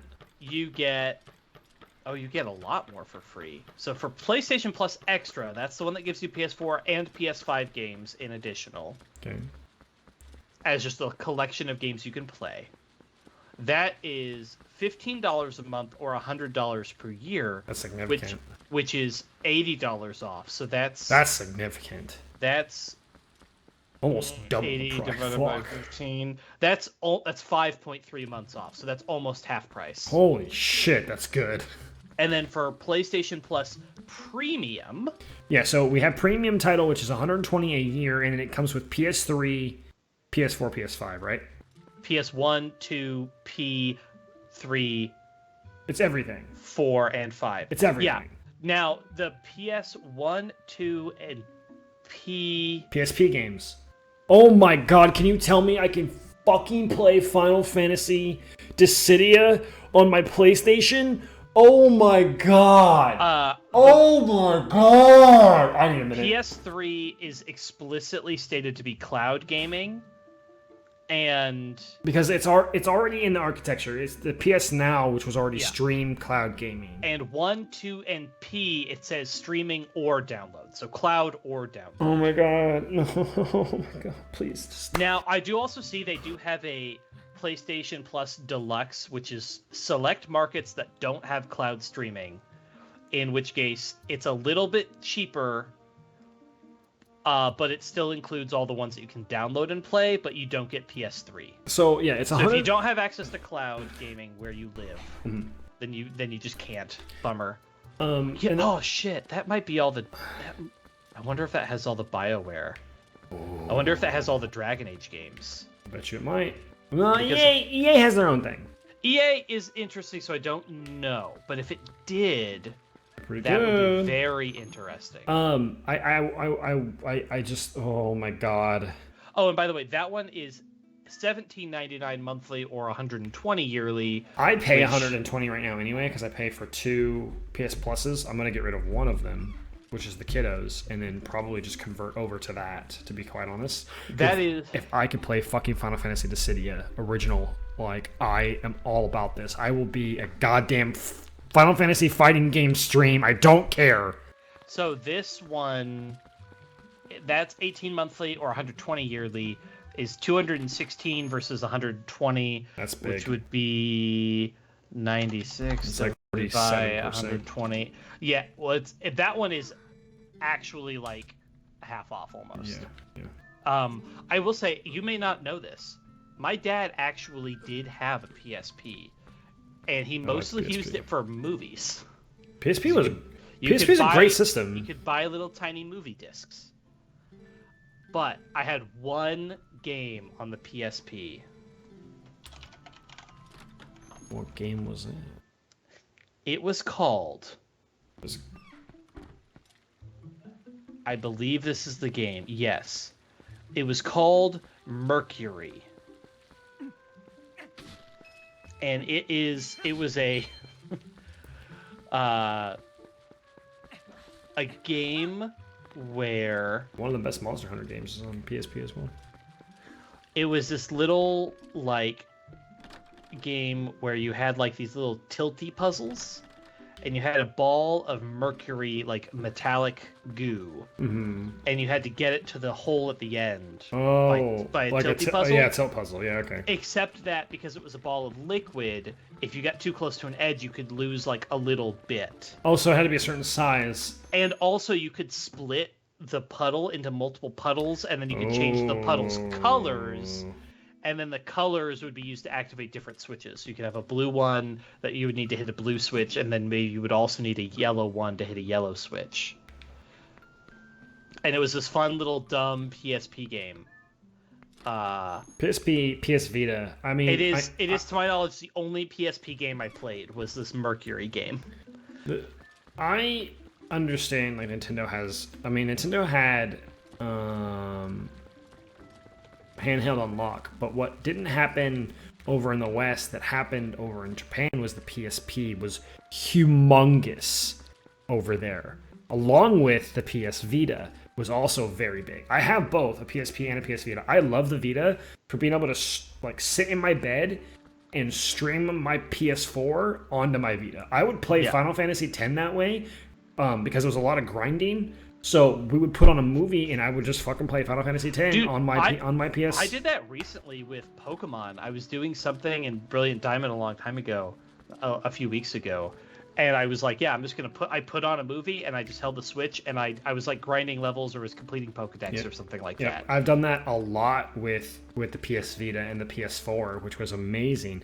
That shit, so good. So good. So I put a message in stream chat that had a Wikipedia link to the game. And there's a little GIF in the Wikipedia article that shows, a few seconds of gameplay that shows off one of the mechanics. Yeah.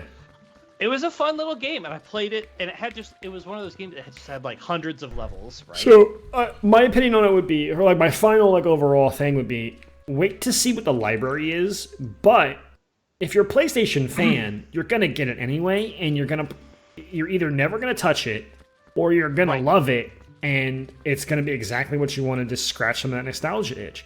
Right, if you're willing to, and I think a lot of people are, if you play the PlayStation a lot, but you don't want the hassle of having to like go and then buy a game, you just want to pick a game and download it and play it.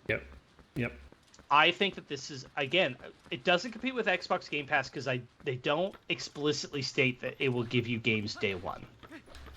And if you are dead set on owning games permanently, you need to buy them and own them forever, physical media, then this is not going to be for you. This is not for you. But if you just want to play games, and you don't care about any of the hows and whys, you just want to play the game, then this seems... I think the price of 2 games a year, you're going to be able to play whatever games you want. I think this is a perfect counter to Xbox Game Pass because PlayStation 2 alone has one of the best libraries for video games, period. Yeah. The only thing that makes this not as good as Xbox is the lack of day one support for games. Yeah. That would be the only thing. Just wait. Yeah. If you're willing to wait on certain games, then do so. Just wait. At the same time, I'm also in the crowd of I don't know if I'll pay for this because I don't have the fucking time. Yeah, that's my thing is I play a lot of games, but I mostly play long games that I play to completion. But like I would love to play and also Dissidia. I love replaying games. I would love to play Dissidia because I love that game. It's a Final Fantasy fighting game that only released on PSP. They tried to release it again on PS4. It didn't go well because they fucked it up. So it's a fantastic game. If I could play that on my PS5, because I play it on my Vita because I have the PSP digital game. I play it on my Vita still sometimes, occasionally because it's super fun. Oh my god, that means if we can get fighting climax. Oh, sorry. All right, I'm trying to think of because I didn't own a PlayStation myself. Also, Hyrule Field theme time. Let's go. Yeah. I don't remember this either, so I must have just been out of my mind. I don't know what the hell where I thought I was when I played that game. It's Hyrule Field theme. 2 hours. Yeah. Ooh. Trees. Am I going to talk to a bird? You are not going to talk to a bird. Yeah, I'm unfortunate. Hey, I see. There are little bird enemies, though. I don't look little. The theme. It's so recognizable. What the hell is that thing? Is it the two-legged thing? Yeah. Yeah. Oh, God, I love them. They're so good. I'm gonna go get it. Go find one. Go get it. Come here, you little shit. I don't know what they're called. I actually need to look this up.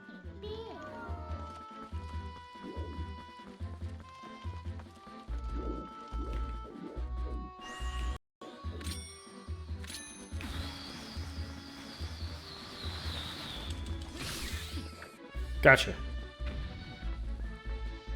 I can scoop? Excuse me? Yes, you can scoop those guys. Are they bait? They are. Oh, they're a worm! Okay, that's pretty cool. These are... I actually thought they were birds. They're not.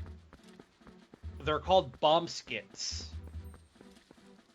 I'm assuming that's a beetle that I can scoop. This is... I need to talk to you about these guys. Okay. Get it. You just touch it with A. You got a beetle! Bug fans love that golden color. Check out the bugs in the collections. Oh, it's a collection item. Okay. It is one of the collectibles of the game. This is a male beetle. If you look at the collection screen, there are 12 bugs, and you need 2 genders of each bug. They are one of the collectibles you will use. If you recall from Hyrule Warriors, the first one, the character Agatha, the bug lady. You may not remember. This is a thing later on. Well, you will want them. I will not... No, I was talking about the chest that I'm looking at. It's a thing for later on. Sorry, yeah. So for the bugs, I'm not going to force you to get all 24 of them. However, you definitely want to get minimum 1. And you will want to get... I'm trying to sprint like in Breath of the Wild, but excuse me. I can't. Getting at least 1 bug is tied to a wallet upgrade, so you definitely want to give at least 1 away. It is not. It is not quicker to side jump in this game. No, it is not. Oh boy. Rolling seems fast though. Yeah, rolling and just running. But no, so hey, oh, it's the postman. Yeah, postman!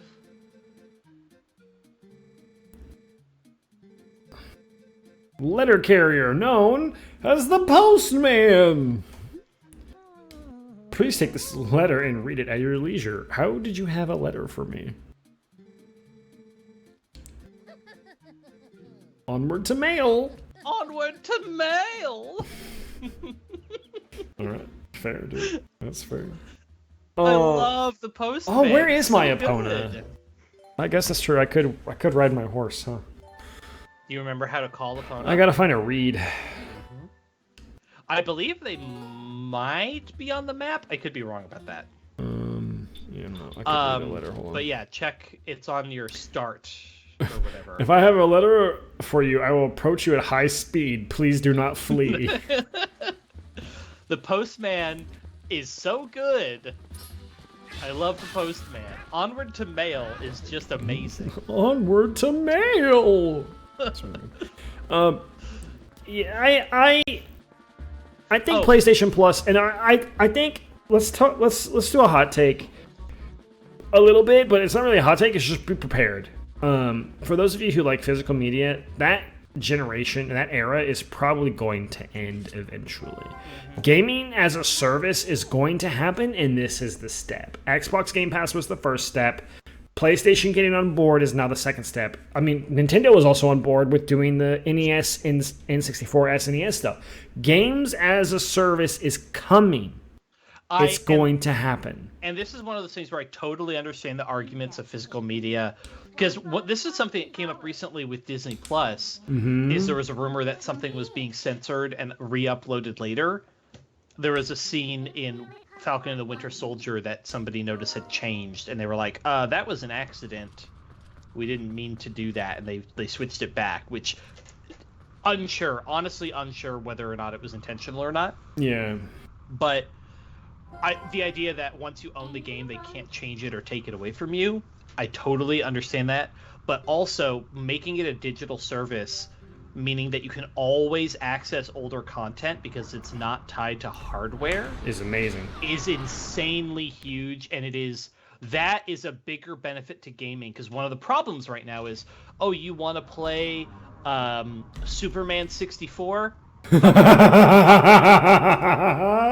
You want to go play... You want to play original Chrono Trigger? Go buy a $120 copy. See it, losers. Yeah. Oh, you want to play the DS version? It's also $100.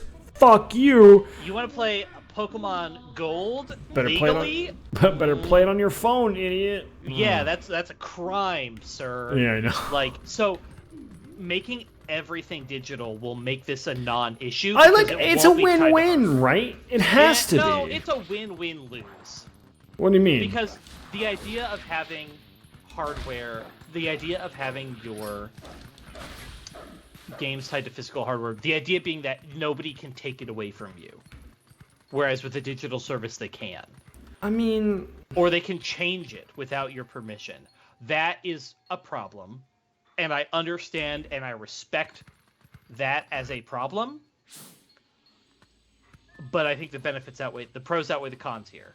I agree. I think the pros outweigh the cons. This is strictly, there are People pros don't argue about this shit cons. when it comes to Steam games. There are pros and there are cons.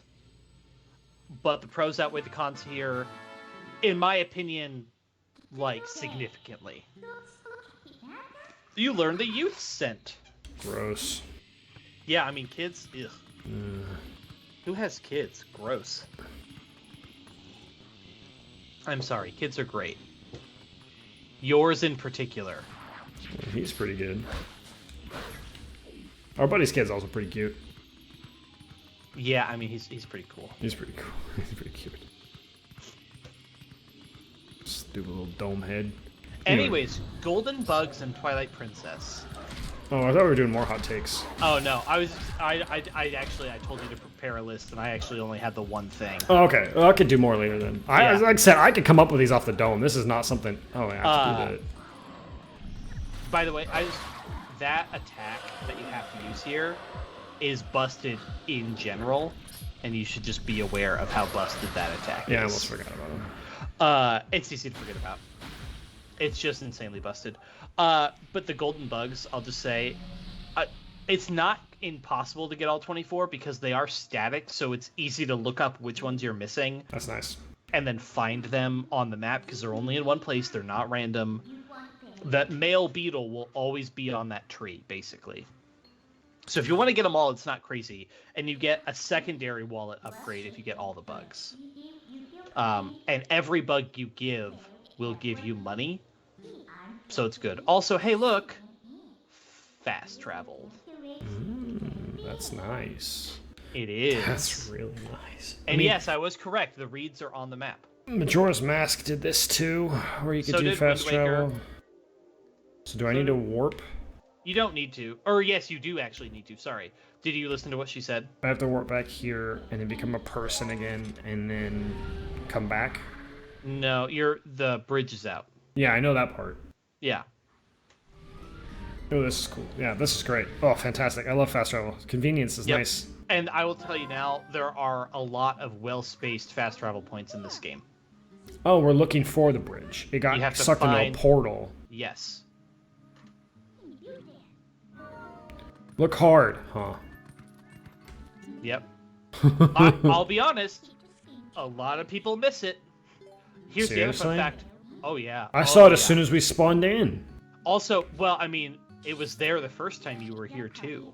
Did you see it then? The first time I was here? Yeah, you're in Farron Woods. It was here the whole time.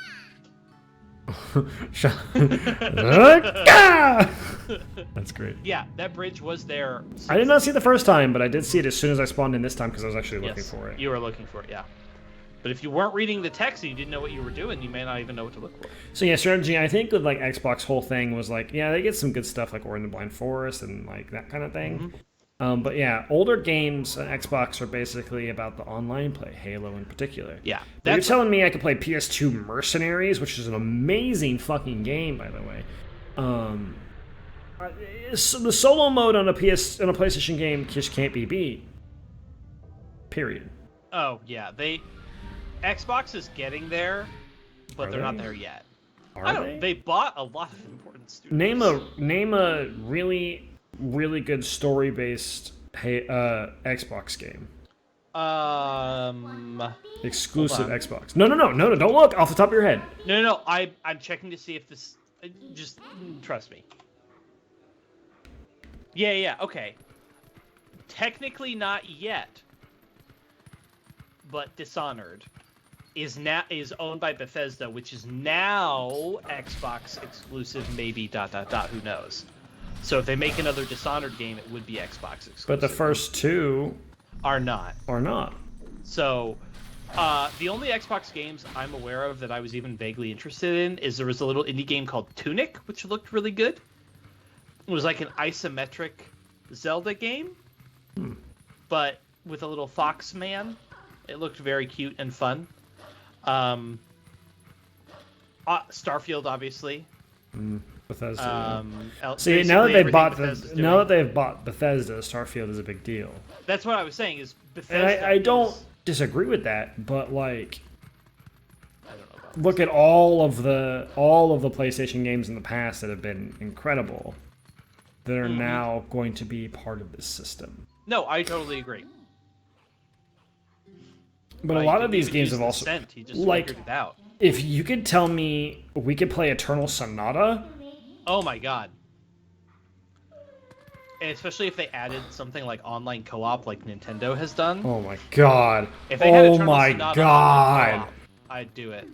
Oh my god, if I never got to play, I will admit, I never got to play the PlayStation version other than the one time. If Max and I played the... this is a pipe dream. I don't think it'll happen, version. but if they were to add online co-op with it, we would absolutely play it for the podcast. Oh my god, yeah. There would be no questions. It would be, oh my god, I love that game. Yep, it was a really good experience, and I'd love to see all the content that was cut for the Xbox version. It's pretty good. It's like a whole chapter, isn't it? They cut 2 of the playable characters. The prince and princess. Yeah. From the one country, they're not playable in the Xbox version. My favorite character is still Viola. She is not as good in the Xbox version. That was one of the things we found out, was the balance of the Xbox version was also totally different. She's insane in the PlayStation version. Yeah, one of the main differences is in the PlayStation version, you can like buffer attack commands, and so even though it's a timer-based thing, once the time runs out, as long as you have queued up an attack or a skill, it'll still happen. But in the Xbox version of the game, if you have a skill queued up, but the timer runs out, and the skill hasn't started yet, it won't execute the skill. So that was one of the main reasons Viola was good, is because she had this timing where you could get in a really powerful move at the last possible minute and basically get more out of your time. So what you did was you got really good at sniping, because she did more damage the farther you were away. You would snipe the shit out of them, and then right at the very last second you would use her skill, so you can get maximum damage. Yes, and in the Xbox version that doesn't work. Oh, it was so much fun. It straight up does not work. You cannot do that. It was, however, amazing. Beat was by far the best character. Beat's fucking nuts. He is insane in the Xbox version. He was okay in the PlayStation, but in the Xbox, he's actually crazy. He does an insane amount of damage. He does a good amount of damage. He's not like broken in the PlayStation version, but he's still really good, because you can if you can mash the button to make him do more shots. He's crazy. You text. You need to turn around. Yeah, hold on. I'm just you spammed through something. Did I? Can we talk about the little? Yeah. Can we talk about the little? The sound effect for those bad guys. Did I miss any text? I listened to this. You did. You need to go to the spring. Oh, behind me? Yeah. This forest. The spirit was like, "Come hither." Oh, and that's gotcha. all he said, and he just skipped it. Oh my bad. He just went right through it. It's fine. That's why I'm here. He needs to give you the Tears of Light thing. Oh, the vessel. And the bugs won't spawn until you do this. Gotcha. Yeah, this is that probably... was all. Now go do whatever. Now go look for bugs. But yeah, that won't happen until you have the Tears of Light. What were we saying? Eternal Sonata. Yeah. No, Beat is way better in the Xbox version. He just does more damage. He's still pretty decent in the PlayStation version, but the twin girls, Salsa and they're still really good. The chakra one, she does so many combos, it's insane. Salsa and March are insane. I'm trying to think of I'd have to let me text Max and see if he's awake. Fable 3 ended up on some stuff. I played Fable 3. It's the only Fable game. But yeah, Fable would be a good one. Yeah, no, I think Fable's a good contender for being a. I don't see any reason why it wouldn't be. Honestly, it's not like they're done with the series. There's no reason for them to like stop people from playing their game these days. I just think it's a pretty good contender for being one of the games that has a story that was fun on Xbox. That Fable 3 was fun because I could be gay in it. Yeah, true, you could. Fucked a gypsy man. You could be hella gay in that game. The problem was you couldn't have kids, obviously. Mm-hmm. So I had a husband and a wife, and then they killed each other, maybe, because if you do marry multiple people, you can, and then after the time skip, they all find out about each other and like blackmail you and shit. Yeah. And so I think I killed the wife, honestly. I think I kept the kids but killed the wife. Nice. And then kept the gypsy man, who I boned.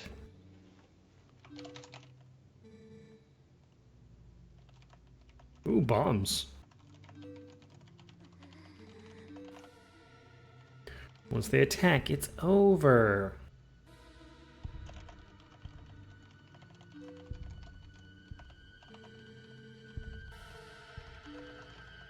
There were 2 monsters waiting.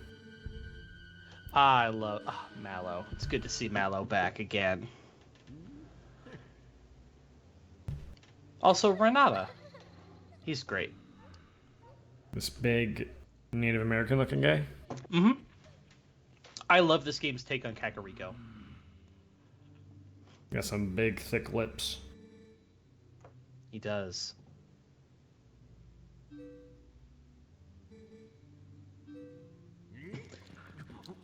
Max responded immediately. He says he only remembers Beat being the one we played a lot. He didn't remember any of the others. What's the girl's name?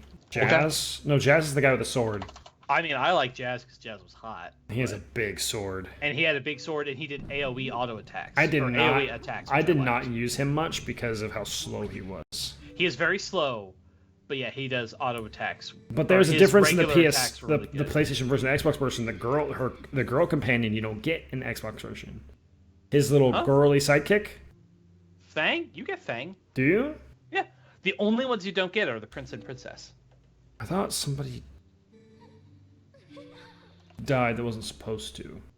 Well, spoilers. There's Claves, but she still dies in both. You can get her back.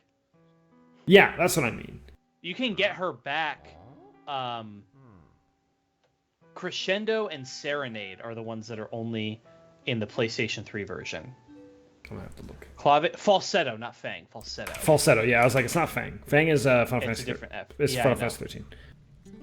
Jazz, march, salsa, viola, beat, allegretto, polka, and then Frederick Chopin. Which, if you are not aware, by the way, I never used him.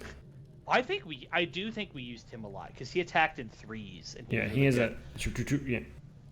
So if you do not know what game we're talking about, this is how many years old is this game? Very old. 2007, so 15 years old. Mm. This is a game. It's a fantasy JRPG. It's so good. That all takes place in the mind of Frederick Chopin as he is dying of tuberculosis in the real world, but he has a fantasy world in his head, which may or may not be real. I don't know. It's very Unclear. good. And Unclear. If you ever have the chance to play it, I would highly recommend doing so. I've been trying to get. I've mentioned the streamer Flyan on stream before. He's done Xbox stuff, and I shared him. The other day he was doing Final Fantasy X with no sphere grid. Guy. Yeah. I have been. He's a couple of times he's been mentioning like, wanting to like what game should I play, and I've mentioned Eternal Sonata a few times, and recently he even he was talking about this, and he's like I've got a few games on my list like this Eternal Sonata game, so he knows. If he ever puts out an Eternal Sonata video, by all means, I'd fucking watch the shit out of it. And if he starts streaming it, because I do follow him and I get notifications, if I ever get a notification, I will tell you in a heartbeat.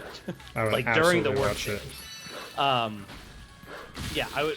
He has been doing these videos where he just does like check this game out. I'm not doing a whole series, but you can watch me play the beginning of the game kind of situation, which I wish you would just play the whole game. I do got to say, though, Eternal Sonata does start slow. It does. But there's a slow burn with Polka. I have mentioned a few of the mechanics of the game. Because he only gets... His streams typically are between 80 and at most like 200 viewers. So he's not like a huge streamer, but he's still pretty good. Still pretty good. He's no Smallant or Ludwig or whatever, but like... Oh my god, Strategies played Eternal Sonata? Holy shit, what? Yeah, I think we played Chopin a lot, because he had some really good healing. I think we played... Polka? I played a bit of Polka, I played Allegretto, I played Viola. Played Allegretto like the whole goddamn game. He's really good. His Dark Slash is crazy. He is really good, but I remember being annoyed that you only played Allegretto. Well, because when we played... when I played on the PlayStation version, I played Viola the entire time. And then I played Salsa. Yes, I do remember a little bit of that. I remember watching you play. This is, for the record, he played this in like did you play this in my dorm room, or did you? Yeah. You played this. I had a dorm room that was very popular with all my friends because none of them lived on campus. Yeah. So between classes, we just hung out. We all hung out there. It was great. So my dorm room, I remember at one point we were doing homework and my RA came by and he's like, "Are you?" But it's just like, "Yeah, sorry, there's 9 of us in here, but we're all in the same classes." So that was for EP, I believe. It was EP time, yeah. It was sophomore year for me. God, that shit sucked. But yeah, we definitely had a few times where the RA came by and was like, "I'm not sure you're supposed to have this many people in our dorm room." And I was like, "We're just doing homework, man. I'm sorry." We also played just an ungodly amount of Smash Bros. Brawl. Yeah, we did. Just all day, every day, we were playing Smash Bros. Brawl. And a decent amount of Mario Party. We played some Mario Party. Oh yeah, we played Mario Party from the GameCube. The GameCube, yep. Because we were close enough from the futon to the TV that we could use wired controllers. Because it's such a small room. What the hell is this thing? Interesting. Look at the symbol. Yeah, it looks like a sage icon thing. It's like the forest, or is it the forest one? Nope. Is it the water one? Yes. Yeah, it's the water one. The 3 things. Mm-hmm. Ninja Gaiden was on PS3, so. Wait.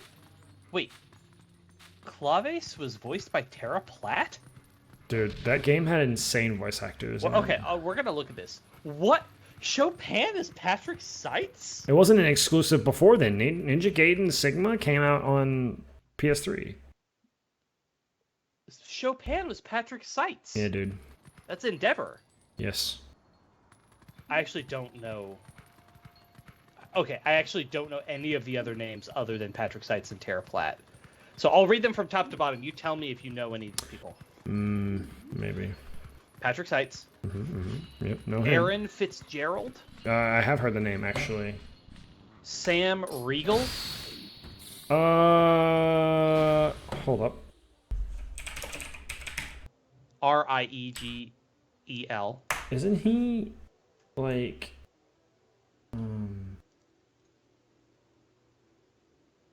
Isn't he in Critical Role? Yes, he is. He is.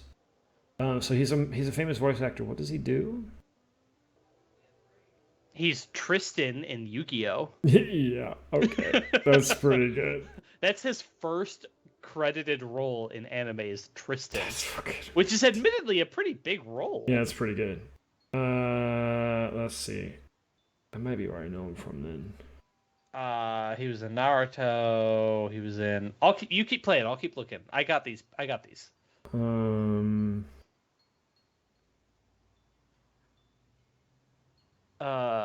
in Digimon. He's Ultros in World of Final Fantasy. He's Ultros? Yeah, the... Oh, that's the weird squid monster that makes all the weird... Yeah. Yeah. That's funny. He's Teddy in Dancing All Night. Okay. He was in Blue Exorcist. Yeah, so yeah, I've heard of the voice. I've heard. Oh, he was in One Punch Man. I've heard the name, and I know of some of his stuff. Yeah. So. Yeah. Okay. I remember this. Mona Marshall? I don't know that name. She was beat. Yeah, I don't know that name. Megan Hollingshead? That's Viola. Nope. Salsa and March were both voiced by Amy Gross. It's a funny name. Jazz was DC Douglas. Mm-mm. Which... No. What the fuck?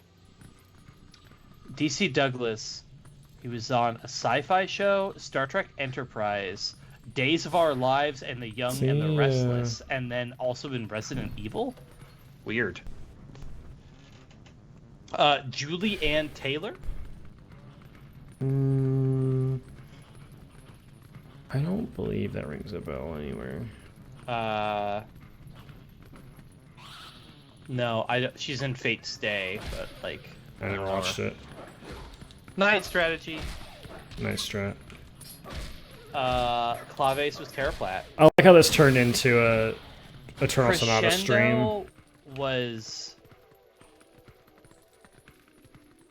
Cam Clark?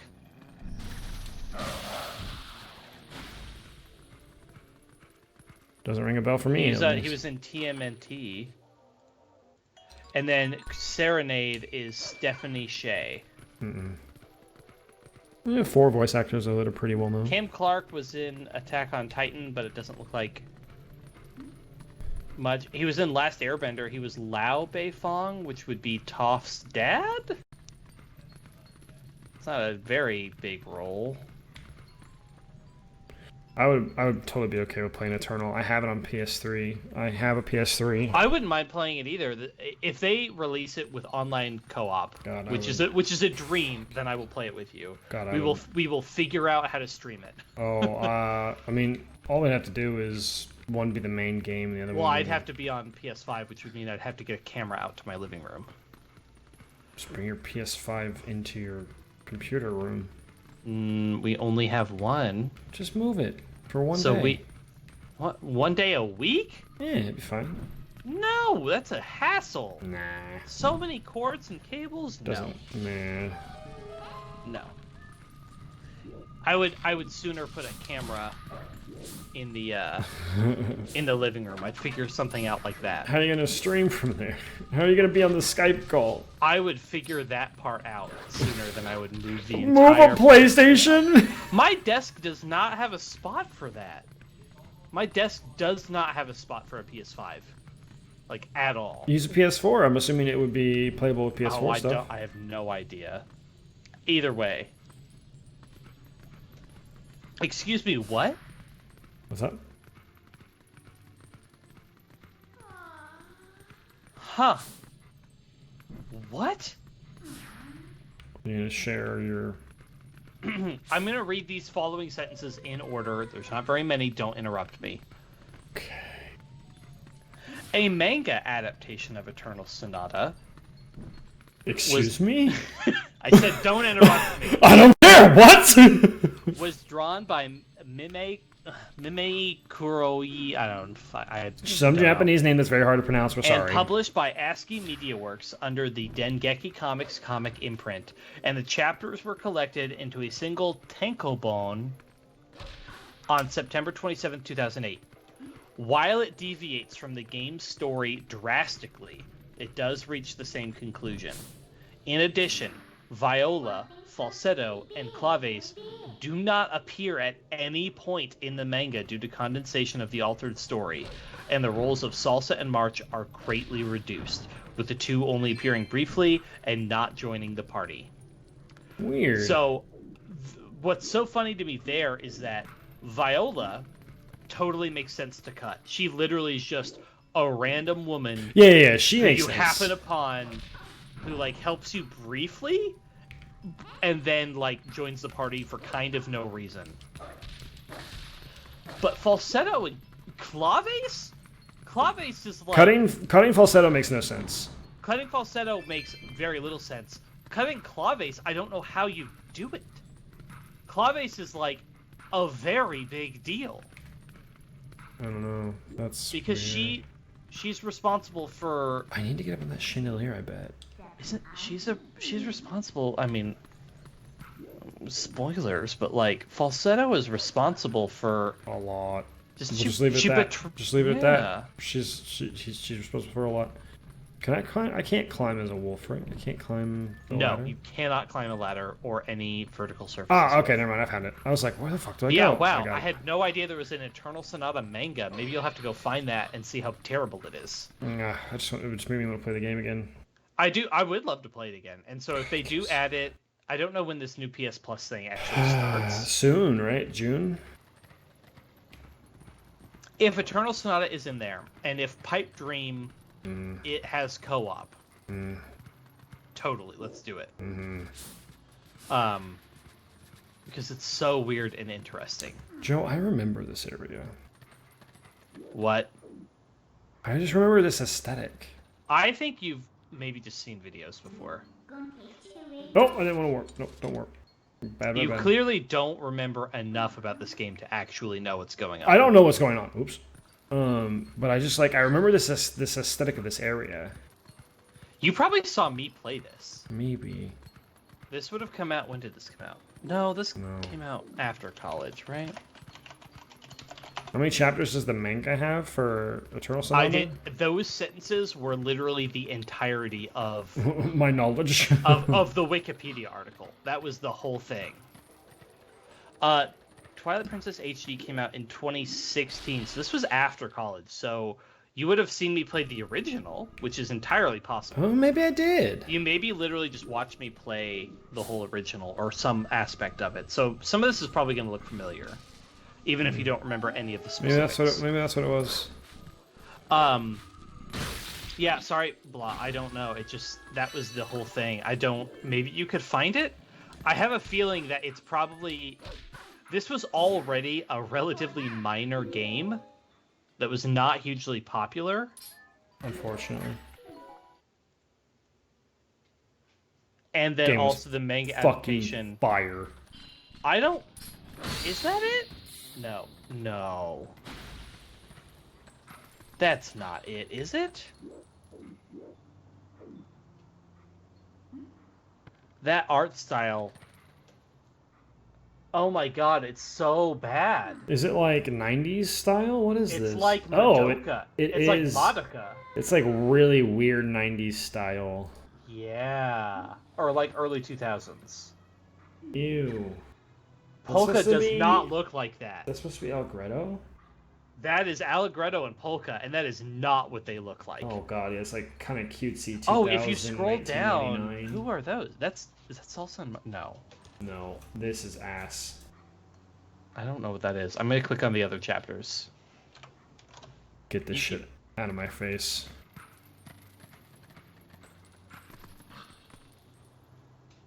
Yeah, the cover is worse than the panels, I do agree. It. The cover is worse than the panels, I do agree with you, but it's still very like this cutesy weird. Beat actually looks pretty good. I'm on chapter 2. Beat looks pretty good. Sad that it's not in color, but also I know that that's true of a lot of manga, so. Yeah. God damn it, I keep hitting X. But this is... Let's jump ahead. It's so weird to me, though, that we cut claves and falsetto. Oops. But Jazz is still in the game? I guess he's the leader. Why would he... Well, yeah, but the whole point was having... Oh my god, Chopin looks weird. What the fuck? Really? He looks weird. Did you ever watch Made in Abyss? I have not. You need to watch that. I know I mentioned a few different anime. That one, let me just put it this way. Do you want to know where I heard about this one? Your mom? Tyler. Oh. Like, Tyler was why we watched Made in Abyss. So... What the hell do I need in here? Do you see any sparkles on your map? There's no bugs, but it's like I can obviously come in here, so I'm not sure what I need in here. I'm not sure you have to do anything in here. Oh, maybe that's it. But yeah, no. Made in Abyss is really good. It's about the kids, right? You might bawl your eyes out. Like, unironically, you might cry. Man, for Violet Evergarden. Woof. I'm gonna go ahead and say this is worse. Well, better, but like, yeah, kid murdering. It's much better. Huh? I don't know anything about Made in Abyss. I just know it's about kids, if I remember correctly. Oh well, that's why you would cry. Is there's some kid murdering that goes down. Yeah, that's what I said. Kid murdering. Yeah, that's that. I mean in Made in Abyss. Yeah. So yeah, it's real good though. It's real good. The kid murdering is delightful. Well, it's one of those shows that really like sets up a cool premise and then delivers on it, which is appreciated. And I want to get over there on that platform, but I don't know if I can. I need to go up there. Made in Abyss is really, really good, except for the obsession with looking at the boy's penis. Oh, that's weird. Yeah, and also the amount of discussion about wetting the bed. Also weird. Yeah, that's where I had to have that, like, okay, this is anime tropes that I'm ignoring because this is really weird, and I don't like that you're talking about this much. Talk about anime tropes. I know. It's literally the little girl, because they're literally like 11 years old. Like, it's one thing that they briefly mention that the little girl wets her bed at one point. Mm-hmm. But, like, it comes up multiple times, and they, like, talk about it. And I'm just like, I need you to stop talking about this little girl wetting the bed. I need you to stop talking about it. You need to not. And then, likewise, the boy character, you learn this very early on, the boy character's a robot. And whenever anybody finds out that he's a robot, they're like, you mean he's not real? Let me look at his penis to be sure. Let me look at his little tallywhacker and tell you if he's a real boy or not. That's weird. And that happens multiple times. That's a little strange. It is frustrating and weird that happens as much as it does. Show me the tallywhacker so I can make sure you're a real boy, said Pinocchio. Yep, that is one of the reasons I don't like... Okay, he's yelling about something else. That is one of the reasons I don't like... That's one of the problems I have with Made in Abyss. The rest of the show is incredible and insane and beautiful and touching and heartwarming and devastating and science fiction, cool, whatever. But... Nice. Look at what you did. Look at what you did. I'm trying to get those guys, but apparently I'm not supposed to. Just exit. I don't know. This building's burning the fuck down. So, like, I don't know. I'm gonna get the fuck out. What do you want to do? I'm gonna get the fuck out, basically. All the signs on the wall say stuff like, no lanterns allowed, don't use fire. Yeah, that was the one down below that said that. I didn't know about this one. Yep. It's the bomb warehouse. Yeah, Made in Abyss, if you can just roll your eyes at those moments, is absolutely incredible. And you should absolutely watch it. Because do you know the premise of it? Because it's such a weird premise. I'm missing 3 of these. You should look at your map. I know. Spam Joe map emotes in chat or whatever. Oh, it's up farther, okay. Yeah. So here's the premise. We don't have Joe emote in chat.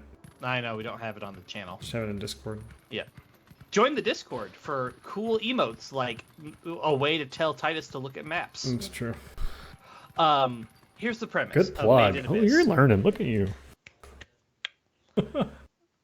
I swear to God, if you're ever successful, I'm quitting my job so I can be your manager. Sure, I'll write that contract right now. You make it big, that's what's gonna happen. We're never making it big. Here's the premise of Made in Abyss. There exists an island which Goron. Yeah, look at the sexy Gorons with their big nipples. Their big rocky nipples. They are kind of rocky. They're like sugar cubes. I really like the Goron designs in this game, but yeah, but boy, you do. Those nipples, sure nipples. I bet you do, motherfucker. No, that is not me. That's weird, dude. That is not my type. They are seriously sugar cubes just on a guy. They really are. Anyways, all right. Can I put a Goron nipple in the thumbnail for this game when we upload this? Yes, please do. Okay, here's the premise of Made in Abyss. There exists an island, okay? This island is a ring centered around a cavern, right? Okay. And there's a town that's built on the edge of this ring, okay? High mountains jutting out of the middle of the ocean, okay? Mountains up, and then the mountains come down, and there's a town around the ring inside the mountains, and in the center is a cavern. Okay. But when I say cavern, what I mean is like a hole that just goes straight down. Okay? Okay. So, yeah, it's literally just to an abyss. It's just an abyss. And this cavern has been, like, worked on. And so there are paths, but more importantly, don't go, you need to turn around, you missed something. Did I? Yes, you did. This is one of the things I'm instructing you to not miss. This is on my checklist of shit to not miss. I don't know how you walked by it. It was right there. But This thing? I'm telling you about. Ah. Yeah. We gotta do this. I gotta turn on my volume so you can experiment with this. Oh, wait. What's going on? Play the thing. Oh, I have to hold it. Okay. I had to relearn this.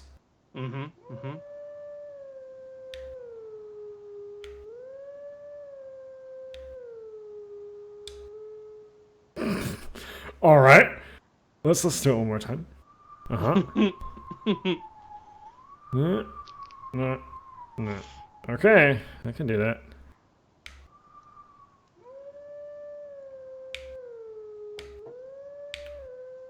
Nope, I did too far down. Oh, it still gave it to me. Thank God. Oh, I'm calling the mighty. Whoa. The middle is just the center. You don't have to go down. You just let go of the stick. Oh, that cool puppy. I have to do it again. Okay.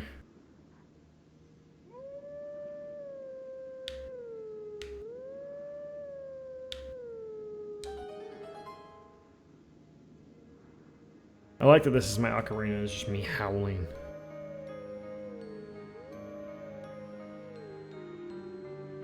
Da-na-na-na-na. Oh! Recognize it? Oh, wow!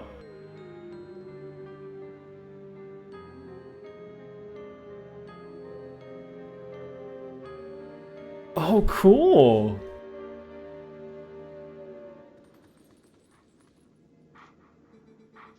What teachings of old pass to you?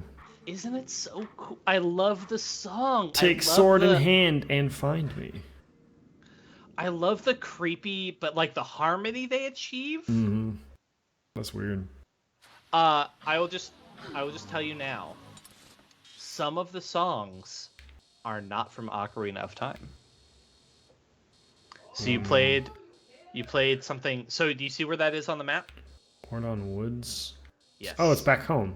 Yes, it is. It was back in the main area. You Okay. need, and he says sword in hand, which it to be Yeah, clear I have to do this afterwards. Yes. But I will take. So you've now found two of them. The first one is forced on you, which was the little skeleton, and you learn the finishing blow. Yeah. There are 7 total, or no, yeah, 7 total. Most of them will be right sort of in your line of sight like that was, but still possible to miss. I will do my best to make sure you don't miss any of them. Death Mountain. So that you can get them all, but they will teach you different moves, which are all useful. But no, I love the creepy harmony on Zelda's Lullaby. It's such an interesting idea.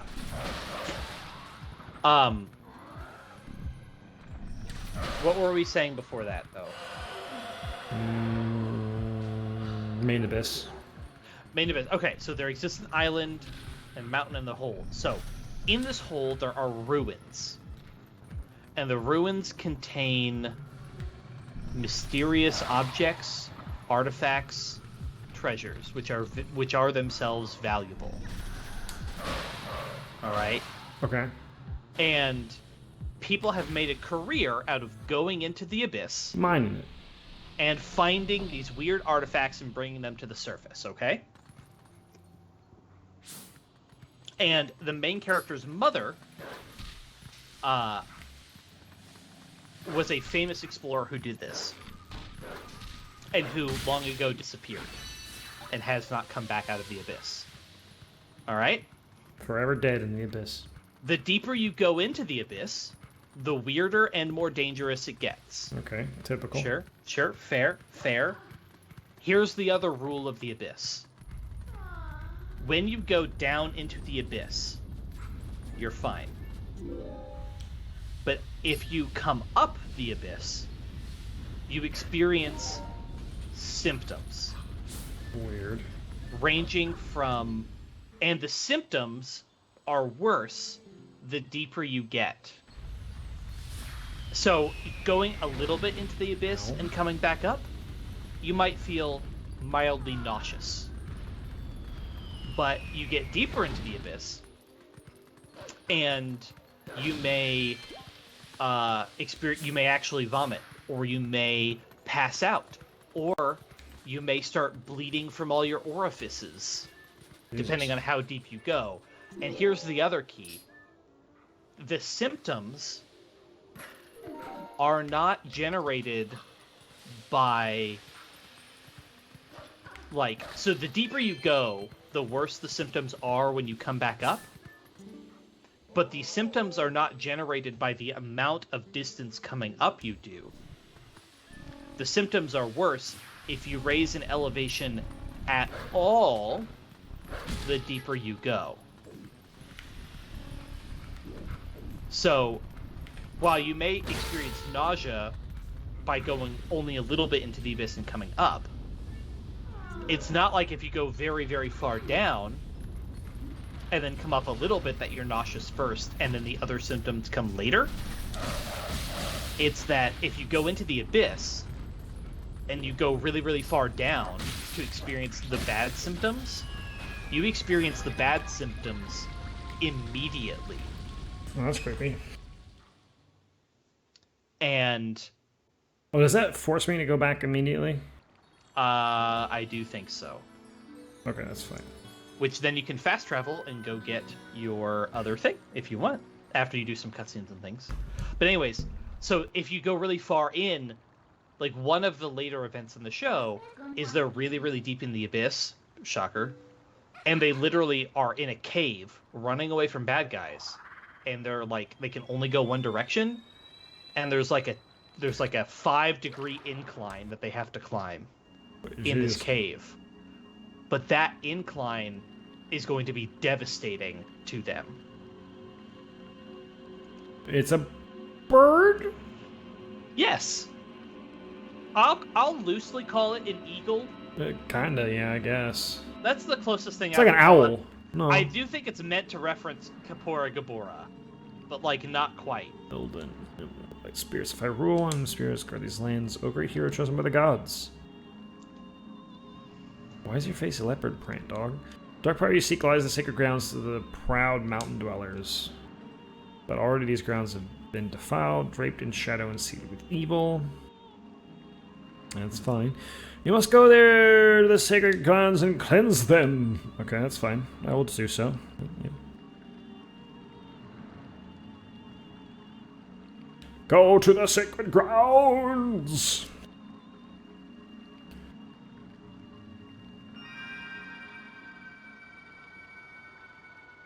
Okay.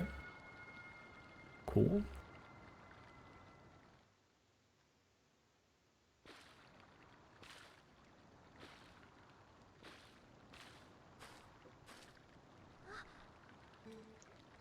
Oh, look, the kids!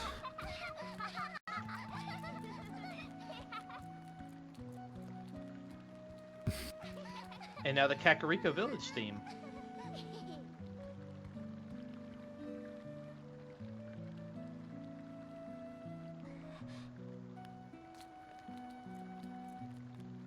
Ah, I love Mallow.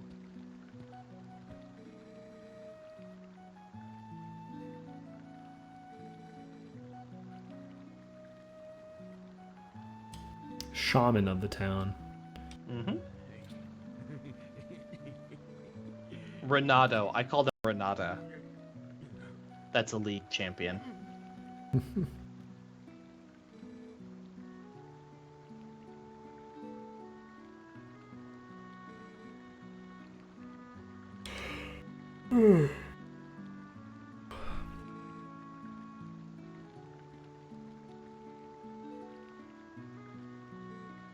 But who is missing?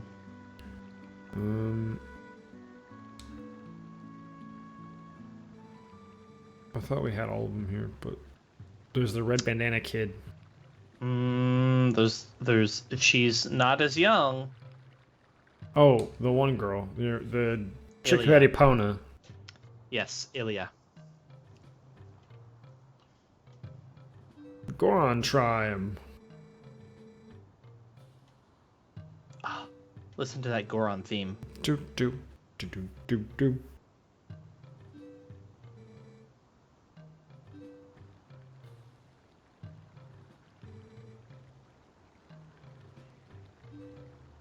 That's some marimba.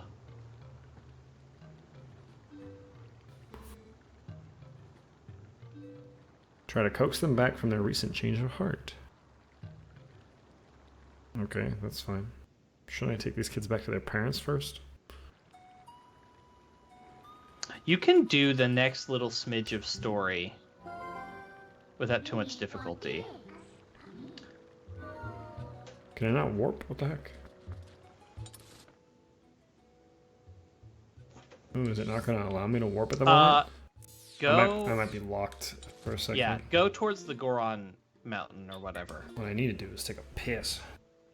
Well, I mean, fine, I guess. You're gonna have to vent. I drank a whole beer and we've been sitting here for 2.5 hours. Vent. Yeah, I think you mean vamp, but sure, whatever it is. Either way, do your thing.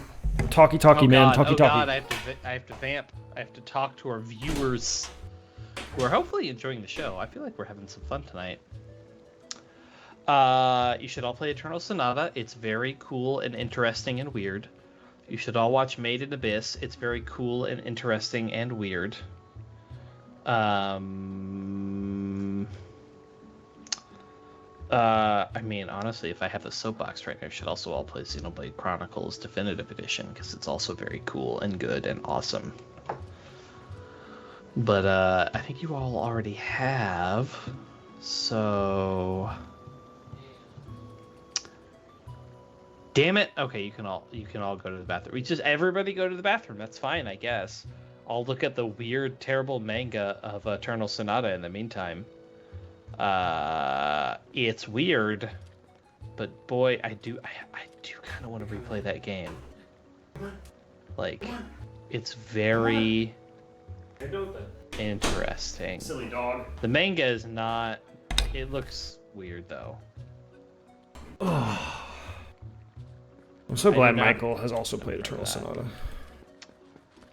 I don't remember. What? I don't remember Allegretto getting stabbed through the heart.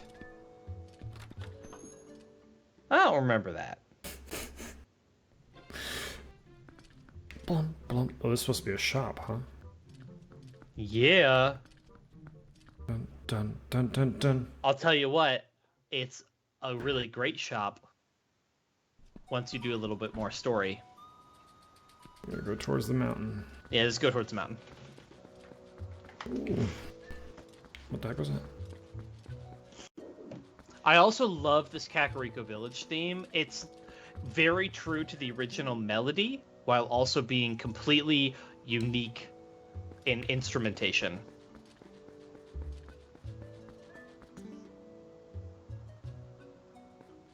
Barnes Bomb Shop. Also, Eld In. Yeah, I get it. It's funny, punny. I'm not entirely sure you did.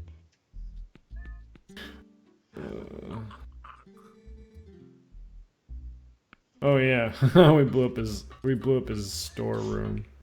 Yeah, we did. That's very funny. Can I blow up this too if I get my your lantern out? If I get my lantern out, will it blow everything up? Or will he yell at me? I bet he's gonna yell at me. He'll be like, "What are you doing?" See, told you. Right. Yeah. Called it. I love it. He yelled at me. We can talk about this briefly. What's up? Hyperlight Drifter is getting a... Oh, that's a you thing. What? It's a good game. It's getting a new game announced today. I haven't played the first one. It's a sidequel, I'll call it. That's probably a pretty good way to put it. Same universe, similar aesthetic, similar vibes, but it's also fully 3D, which the first game is very much a 2D pixel graphic situation, and the very brief moment of like in-engine gameplay they showed looked like Borderlands cel-shaded 3D. So very interesting. It would be a good aesthetic though. It's very cool. The idea, it's also co-op, so the idea of like Hyperlight Drifter but a Borderlands experience could be really interesting. I'm not sure how I feel about it yet. Give me all the money, give me all the money. But I'm hopeful. Hyperlight Drifter is honestly just incredible. Heart piece, please. Nope, this is gonna be nothing. And you should play Hyperlight Drifter just because it's really good. It's not that long of a game either. It's like 12 hours or something like that. I don't have enough time to play the games I own. I know. Lost Ark is still really sitting on my shoulder. I know. That's your fault for playing an MMO though. I mean, yeah, but like I haven't got to play it because I've been playing other things. I know, which you like should. If you look down and to your right, I think there's a treasure chest. Right there. I can't get to it though.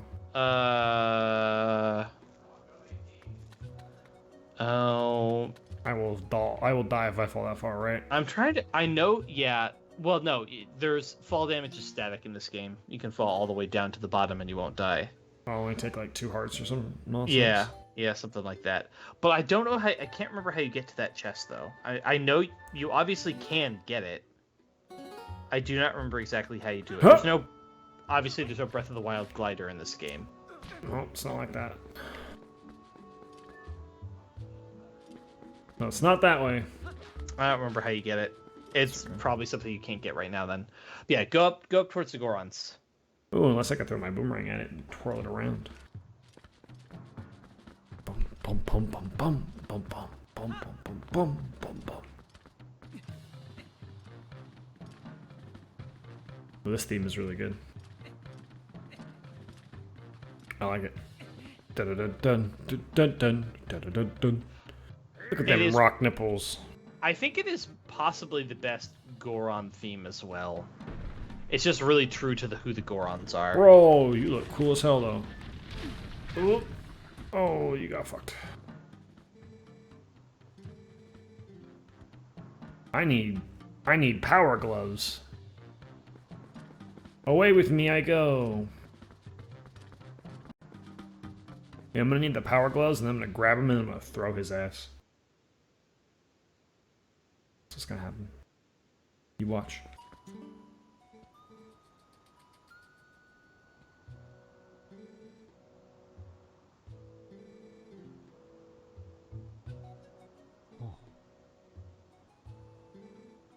Bow.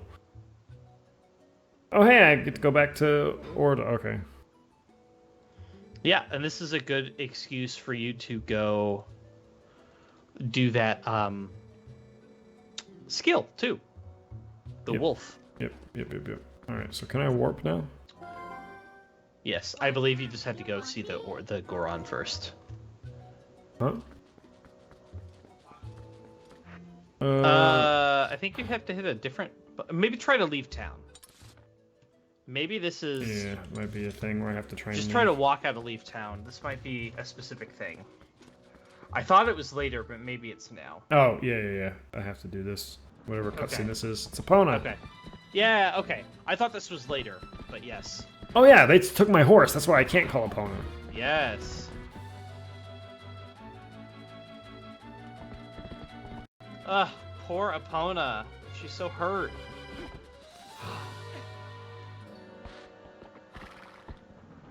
The sad Epona's theme music. In a different key.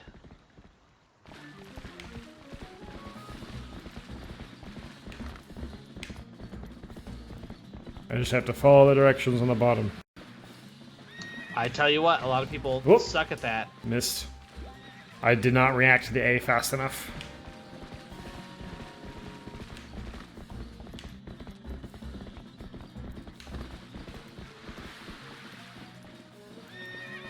Got it. Nice. I might actually hit B thinking it was X instead of A. There we go. Now I have my horsey. Look at that. You're so epic. Look at me. I got a horse. So epic. Epic horse rider. Oh, Yeah. they want me to finish it with Epona, it looks like. Yeah, just go ahead and ride back. It's not It's not that far. It's not big now that I have a horse. Not that big a deal. Yeah. Also, this is not Breath of the Wild horses, so no automatic following of roads. No glitching out either. But Postman! Also... Hey!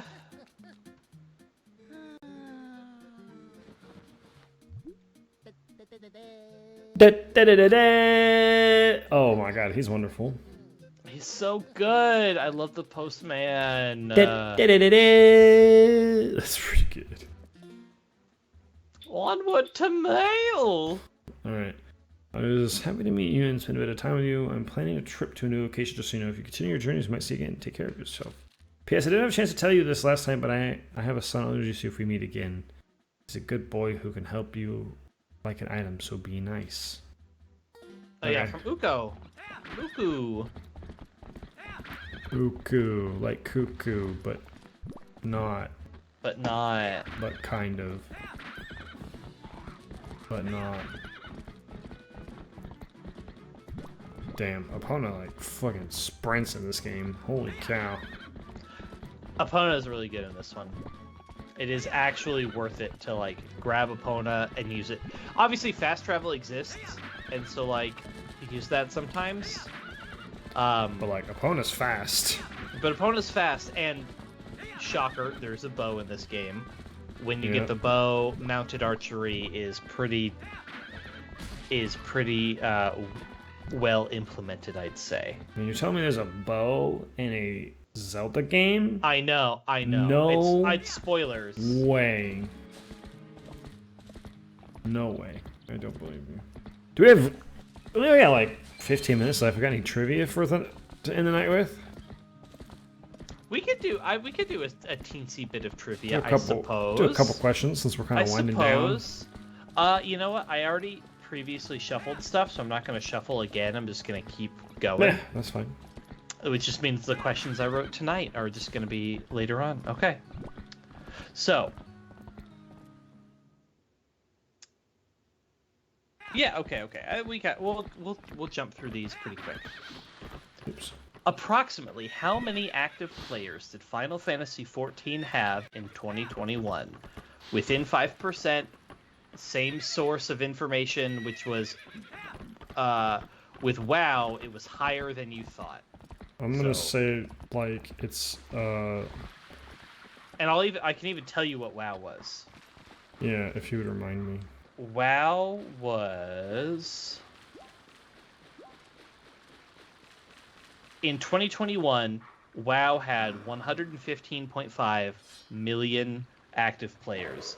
This is the same metric, but with Final Fantasy XIV instead. Guess 300 million players. You think it was more successful than World of Warcraft? Oh yeah, it's insanely successful. I will actually tell you it is less successful. That's not true based on its revenue. Well, based on active players, it is true.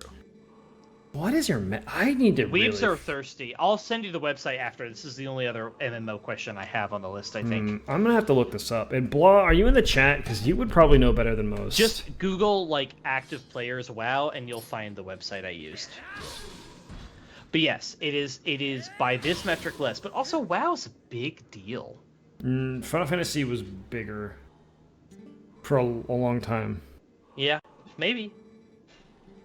The shield attack. Ooh. This is a really cool move. To be clear, every one of these stones you find gives you a new special swordplay skill, which is what makes the swordplay in Twilight Princess the best swordplay of any Zelda game, hands down. Oh, I can thrust my shield and, like, do a shield attack. Yes. That's hot. This is probably... The finishing blow is incredibly useful. This is the next most useful by far. A couple of them are not super useful, but the shield attack is really, really good. I can repel his magical attack? Oh, you could play tennis with it. Yes. Oh boy.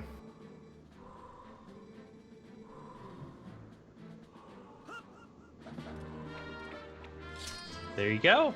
Cool. I don't think it works on arrows, but anything like fireballs and stuff, I think it works on. So like I said, 115 million for WoW, and this is a lower number.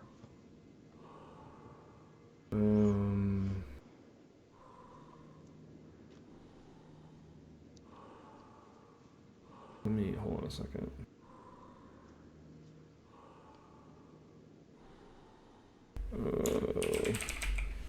And you have within 5%.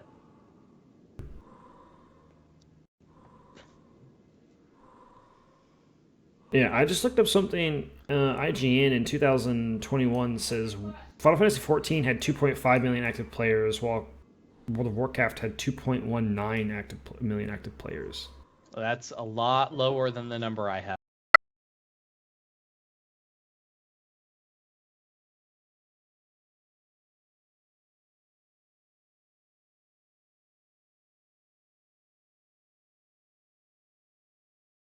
Know how they do it. Well, make a guess, and just because I have a number written down. 100 million. If WoW's like 150, 105. Wait, what's WoW's number? 115.5. 115. 70. No, we'll do 85 million. 28. There's no fucking way. I don't know, man. I don't know what to tell you. All right. Continue some dialogue. Here's a really interesting question for you. I think you'll like this. How many? You're looking at total players. That's how this other website describes active players. Well, there's players. Daily players, and then there's total players. Yet they describe active players as total players. I don't know what to tell you. No, daily players is your active players. Active players would be how many individuals played the game in a year. There's also a yearly. There's a year population chart as well. Like, if you just scroll down, there's just an active players over the last year chart. Send me the link to the website you're using. It's just MMO-population.com. Yeah, that's what I was looking at. I looked at the first graph. No, scroll down again. There's a yearly population one. Well, I looked at the top most default graph. I literally went to. We're gonna have a debate. We're gonna have a talk after stream is done recording. MMOpopulation.com. I go to yearly in the top. Mm-hmm. I go to the year in question, which I did 2021, and I use the first graph. I go to yearly, I go to the year, and then I look at the first graph. Because there is total players in active and players this is are and different. the top graph is labeled as active players. Yeah, you put. Why would you? That is, I go to yearly because I want to get the summation of the entire year, and then I go to the very first default graph, and then I look at those numbers. That's what I was using. Active players, it tells you you're stupid. It says it right here. Active players, total players. Active players for Final Fantasy XIV is 2.75. World of Warcraft is 2.19. Total players is 28, almost 29 million, and then 117. Total players and active players are different things. Well, then they're labeling, the graph is labeled active players. The graph, yeah, the graph is wrong. If you would have just scrolled down, it tells you right here active and total. And Final Fantasy XIV is above WoW. Well, then they labeled their graphs wrong. Yeah, they did very much label that wrong. That's very, very. Because I literally went to the graph. I was like, okay, cool, and then I moved. I was like, there's no way. There's been a lot of talk recently about WoW just kind of falling off. Well, this also does have classic WoW separate. No one plays regular WoW anymore. Everyone just plays classic. Well, classic. Well, excuse me, by active players. Yeah, apparently by active players. Double people play the default. But yeah, I don't know, man. That's what I did. It's not entirely your fault. You used the graph, which was immediate. If you would have just scrolled down, it would have showed a little different scenario. Well, I saw this, but I didn't notice the discrepancy. That's all. Do you know who you're supposed to talk to? Yeah, this boy. Okay. You can do this part, and you can get to the Goron.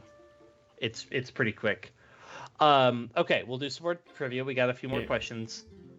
I'm marking you as wrong, but also it's a bad question. I mean, you should just delete the question. How many Tony Hawk's Pro Skater games Oh, God. were released on the Nintendo 64? 1 and 2, for sure. So, do you want me to tell you how many Tony Hawk's Pro Skater games there are? No, because there's a lot. I believe it's 1 and 2 only. So, I will tell you this. Tony Hawk's Pro Skater 1 is a blue cartridge. Released on the PlayStation 1, the Nintendo 64, the Game Boy Color, the Dreamcast, and the N-Gage. And then there's Tony Hawk's Pro. It was a yellow cartridge. Released on PlayStation 1, Microsoft Windows, Game Boy Color, Dreamcast, Game Boy Advance, Mac OS, Nintendo 64, Pocket PC, and iOS. Jesus Christ. That's a lot. So those are the two. Yeah, it was only those two, I believe. 3 was a PS2 game. And it was eventually a GameCube game. Is there like a separate one on the N64 that came out that no one knows about? Tony Hawk Pro Skater 3 was the last. Was it really on the N64? To come out on the N64. What the fuck? It was released after the N64 was discontinued. Oh shit! That's why it was just basically just under the radar. Now it was also on the GameCube. It was also on the Xbox. It was also on the GBA. It was on Windows. Whoa! And it was on the PlayStation 2.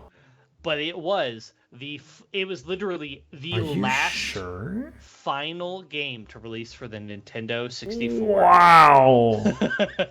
Whoa! That's fucking wicked. If you go to the Wikipedia, I'm on it. Because I literally did not believe you, and it says it right there. That's insane. Yep, the final N64 game.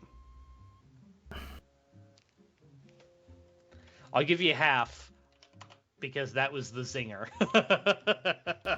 That's insanity.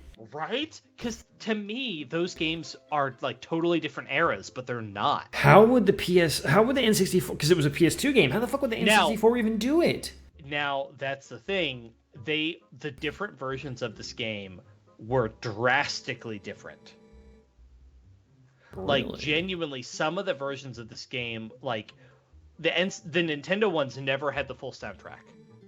Oh. That's one of the things. Because sound files are huge. Yes. And it looks like... Yeah, the games are actually genuinely very different.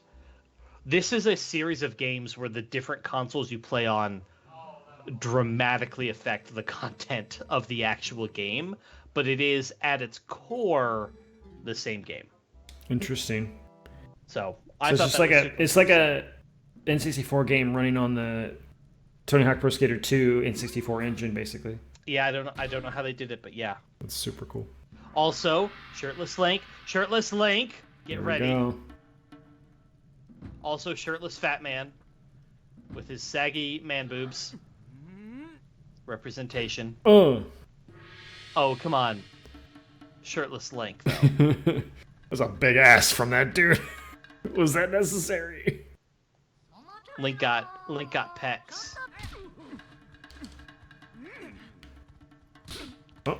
This whole sequence is so weird, and I love it.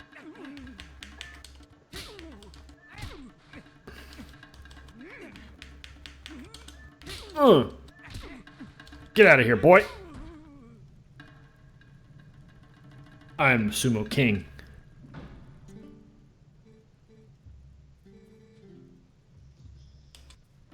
Now he's not gonna go easy on me. Oh, he's an asshole. What other question do we have? Alright, next question. In the Pokemon games, what is the only dual type move? Oh, dual type move? Yes. Oh god, I don't... Oh, he just grabbed me. Shit. I was trying to wait for the sidestep.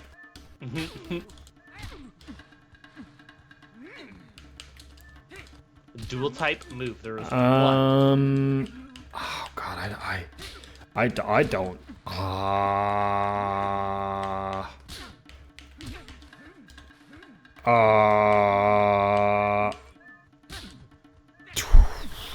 No, Twister's dragon. And it's just dragon. It is associated with a Pokemon that I like a lot. Is it Hawlucha? I'm not saying anymore. Does it have like a fighting flying move? That would be weird. That would be so fucking stupid though. I don't know the move. Like flying press or some bullshit? Oh my god, yeah, you got it. You know the answer. It's flying press. Fuck me. Flying press is a flying type move. Oh, is it now, really? Mm-hmm. Now, okay, I have some fun facts about this because this is wild. I'm gonna get these gauntlets. So yeah, flying press is a flying type move. Oh, the iron boots, even better. Holy shit! Yeah, what? Iron boots. That's a really early thing. I know, right? Like you don't. It feels like it should be a much later. Also, I love the design of them. But yes. So flying press, Generation 6, fighting type move. Technically, it is listed as a fighting type move, but it also has flying type move effects. Wow, I didn't know that. Here's where it gets weird. There are abilities which there are effects that can change the typing of moves. Mm-hmm. However, interestingly, because the flying type effectiveness is like an addition to the move, they only change the fighting part. So by default, it is a fighting flying move, which while that is a sort of a cool thing that happens, there are actually no Pokemon that are weak to both fighting. Sorry, there's no type that is weak to both fighting and flying. Right. So it never does more than 2x. I believe it never does more than 2x damage. Yeah. But when there are certain things, is this an ability? Hawlucha is such a great Pokemon. There's a move called Electrify, in which it makes the target move be electric type for that turn. So it can be 3 moves at once? Well, no, it changes just the fighting part. So it becomes electric flying. Likewise, there's an ability called Normalize, which makes moves normal type. So it becomes a normal flying move. And then it gets also weird in inverse battles, which is the one where it reverses type, which was the thing that was in X and Y. Yeah. So it has some weirdness where you can under electrify, it becomes an electric flying type move, and under it's just weird. But yes, Flying Press is a fighting flying move. It's really cool. It also has it's a base power of 80, accuracy 100, or accuracy 95, excuse me. Anywho, it's super interesting, and yes, it's the only dual type move. And it's the idea of the luchador diving off of the ropes. tight ropes. Yes. Very cool. Okay, moving on. Halo 3 ODST is a unique game in the Halo franchise for many reasons. What do any two of the letters in ODST stand for? I couldn't tell you. I only played it with friends. You can guess. Operation Tactics. ODST, and it is meant to be read like in that order. Like Squad for S, like Operation something Squadron. I don't fucking know. Do you remember what the ODST, what their shtick is, like what they do? No, I never played ODST's story mode at all. Okay. I only played Firefight. Orbital drop shock troopers. Shock troopers, gotcha. They drop from orbit. Oh, these fuckers are back. Yeah, stressful time.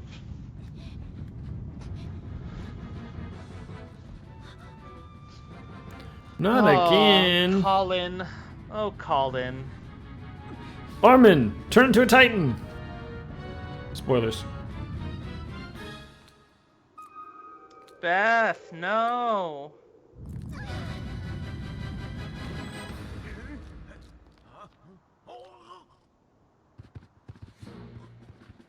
Oh, Colin.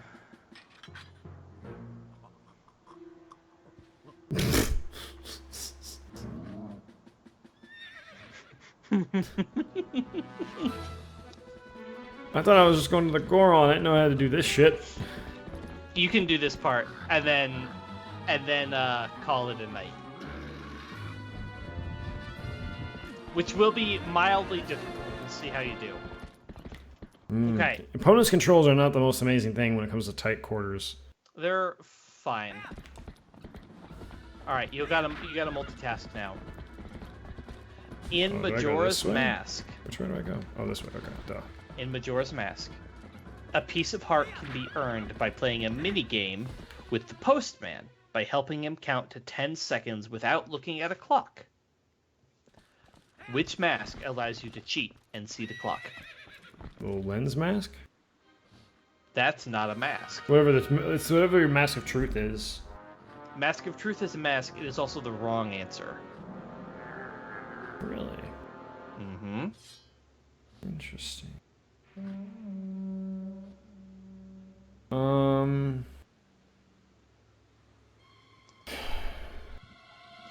boy. I don't.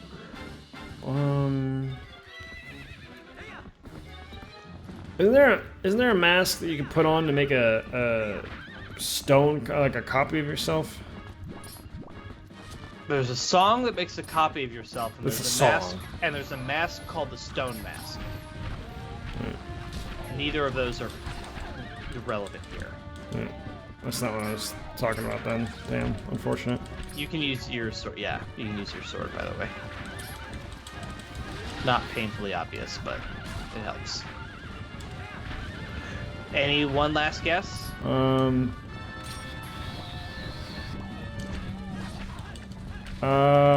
trying to think of all the masks, and there's a lot of them. There are, I think, 24? No, yeah, I think there's 24. It's like, the whole sheet can be done. There might be 27, because it might be 24 plus the Zora, Goron, and Deku masks. Yeah.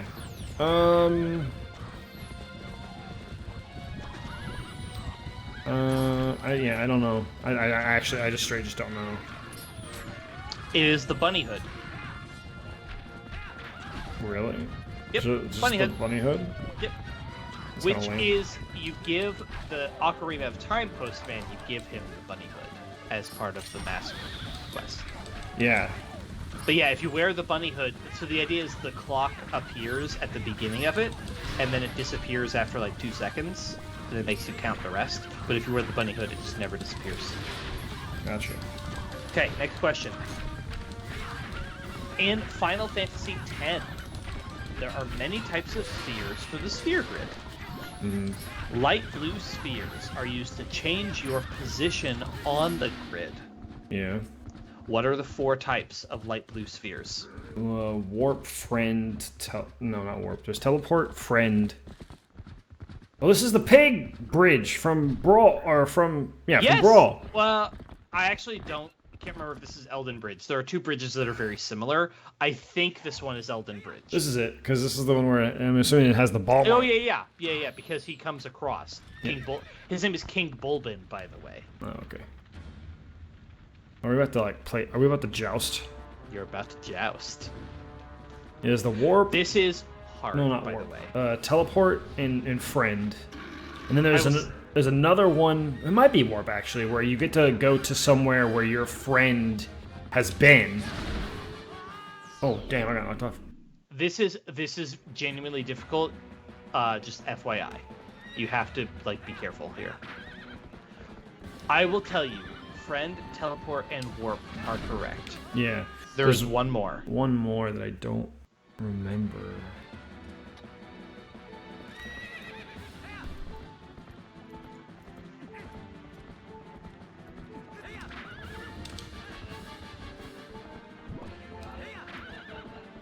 Yeah, I don't. It's so friend is go to a friend's position. Teleport is anywhere. No, maybe I'm wrong. There's one where you can warp to a friend's position. There's one where you get to warp to where a friend has a node that's already been unlocked. Then there's just one is teleport literally anywhere, and then there's one teleport to a node that you've accomplished already. Friend is you go to where somebody's current position is. Okay. I cannot remember between teleport and warp. But it's one is whenever and one is where you've been. Yes, one is wherever you want, and one is a place you've already been, yes. And then there's one where you get to go to a friend node they have unlocked, and I can't remember its name. I don't know if... Well, maybe. But yes, I'll give you... You've gotten 3 so far, so I will give you the first letter. It starts with an R. Is it a return sphere? Yes, it is. Yeah. I believe the return sphere is you go back to any node that you've previously unlocked. Yeah. All right, in Final Fantasy 15. Oh god, this is gonna be harder. Which squad mate is... Bro, I hit him in the dome and I got fucked. You have to really, go... The left and right is really important. You really have to get out of the way. I'm trying to see. It's hard. It's hard. Can I fake him out? I can! Okay. I have to fake him out. That's what I did. That worked out. Yep. And you knock him off the bridge. In Final Fantasy 15, there are many types... which squad member? In Final Fantasy 15, which squad mate is known to enjoy spicy food?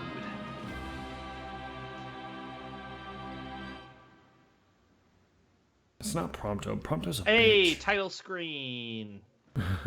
Is it Prompto? Because he's a bitch. I don't think he's... Is it Gladius? Is that your guess or not? What's your guess? Gladius? Is Gladius his name? The big boy.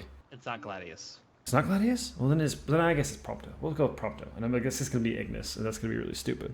It's Prompto. It is Prompto, thank God. I'll give you half credit. What is the name of the original PvE mode in Fortnite? Save the world? Yes! Good job. All right, next one. The fuck? The Nintendo 64 expansion pack added enhanced features or additional content for many games on the platform. But which 2 games required it in order to play them at all? The expansion pack? Yes, they had to have the expansion Majora's Mask and Donkey Kong 64. Wow, good job. The fun fact. I owned both of those. The unreleased game called Dinosaur Planet also required the expansion pack. But okay. But it later came out on GameCube. Which we learned recently, it went from 4 megabytes to 8 for the RAM? Yes, I believe that was correct. Fucking insane. All right. That's fucking insane. We're going to keep going. In Super Smash Bros. Brawl, Ooh. 3 characters could be unlocked by finding secret doors in the Subspace Emissary missions.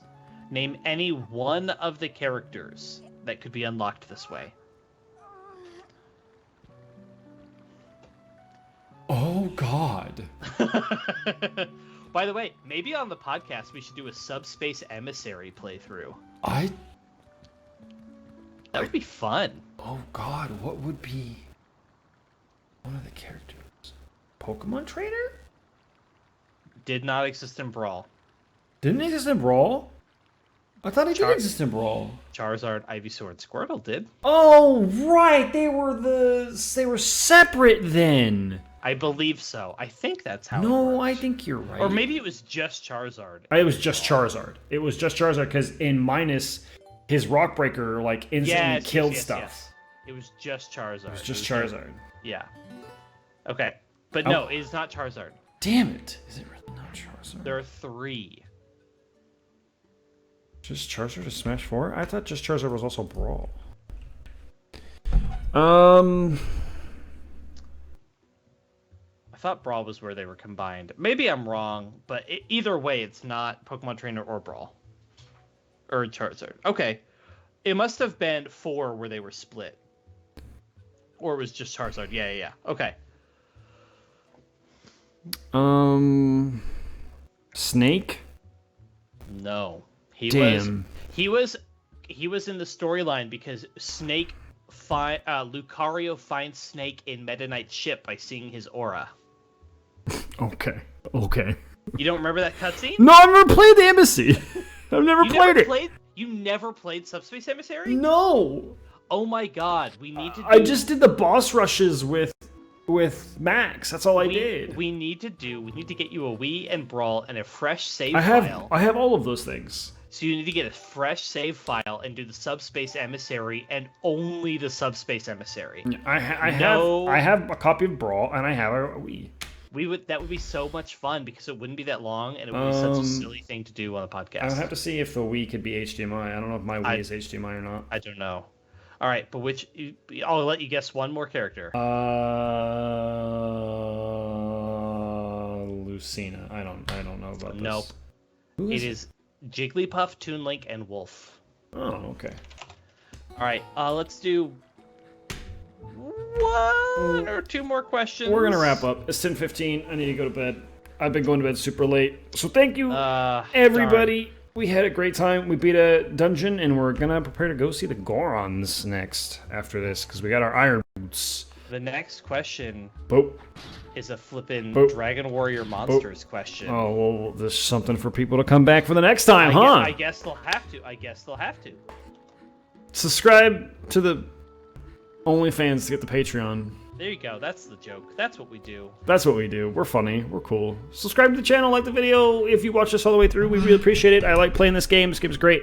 Very fun. And I feel like we actually had a really good discussion. We went up until like 9:45 before we had to really dig for anything. Like there was actually a decent amount to just talk about today. So yeah, and as you said, you're really enjoying Twilight Princess. It's so getting back into the Zelda groove. Very good. The next section, next time we should be able to do the pre-dungeon and dungeon.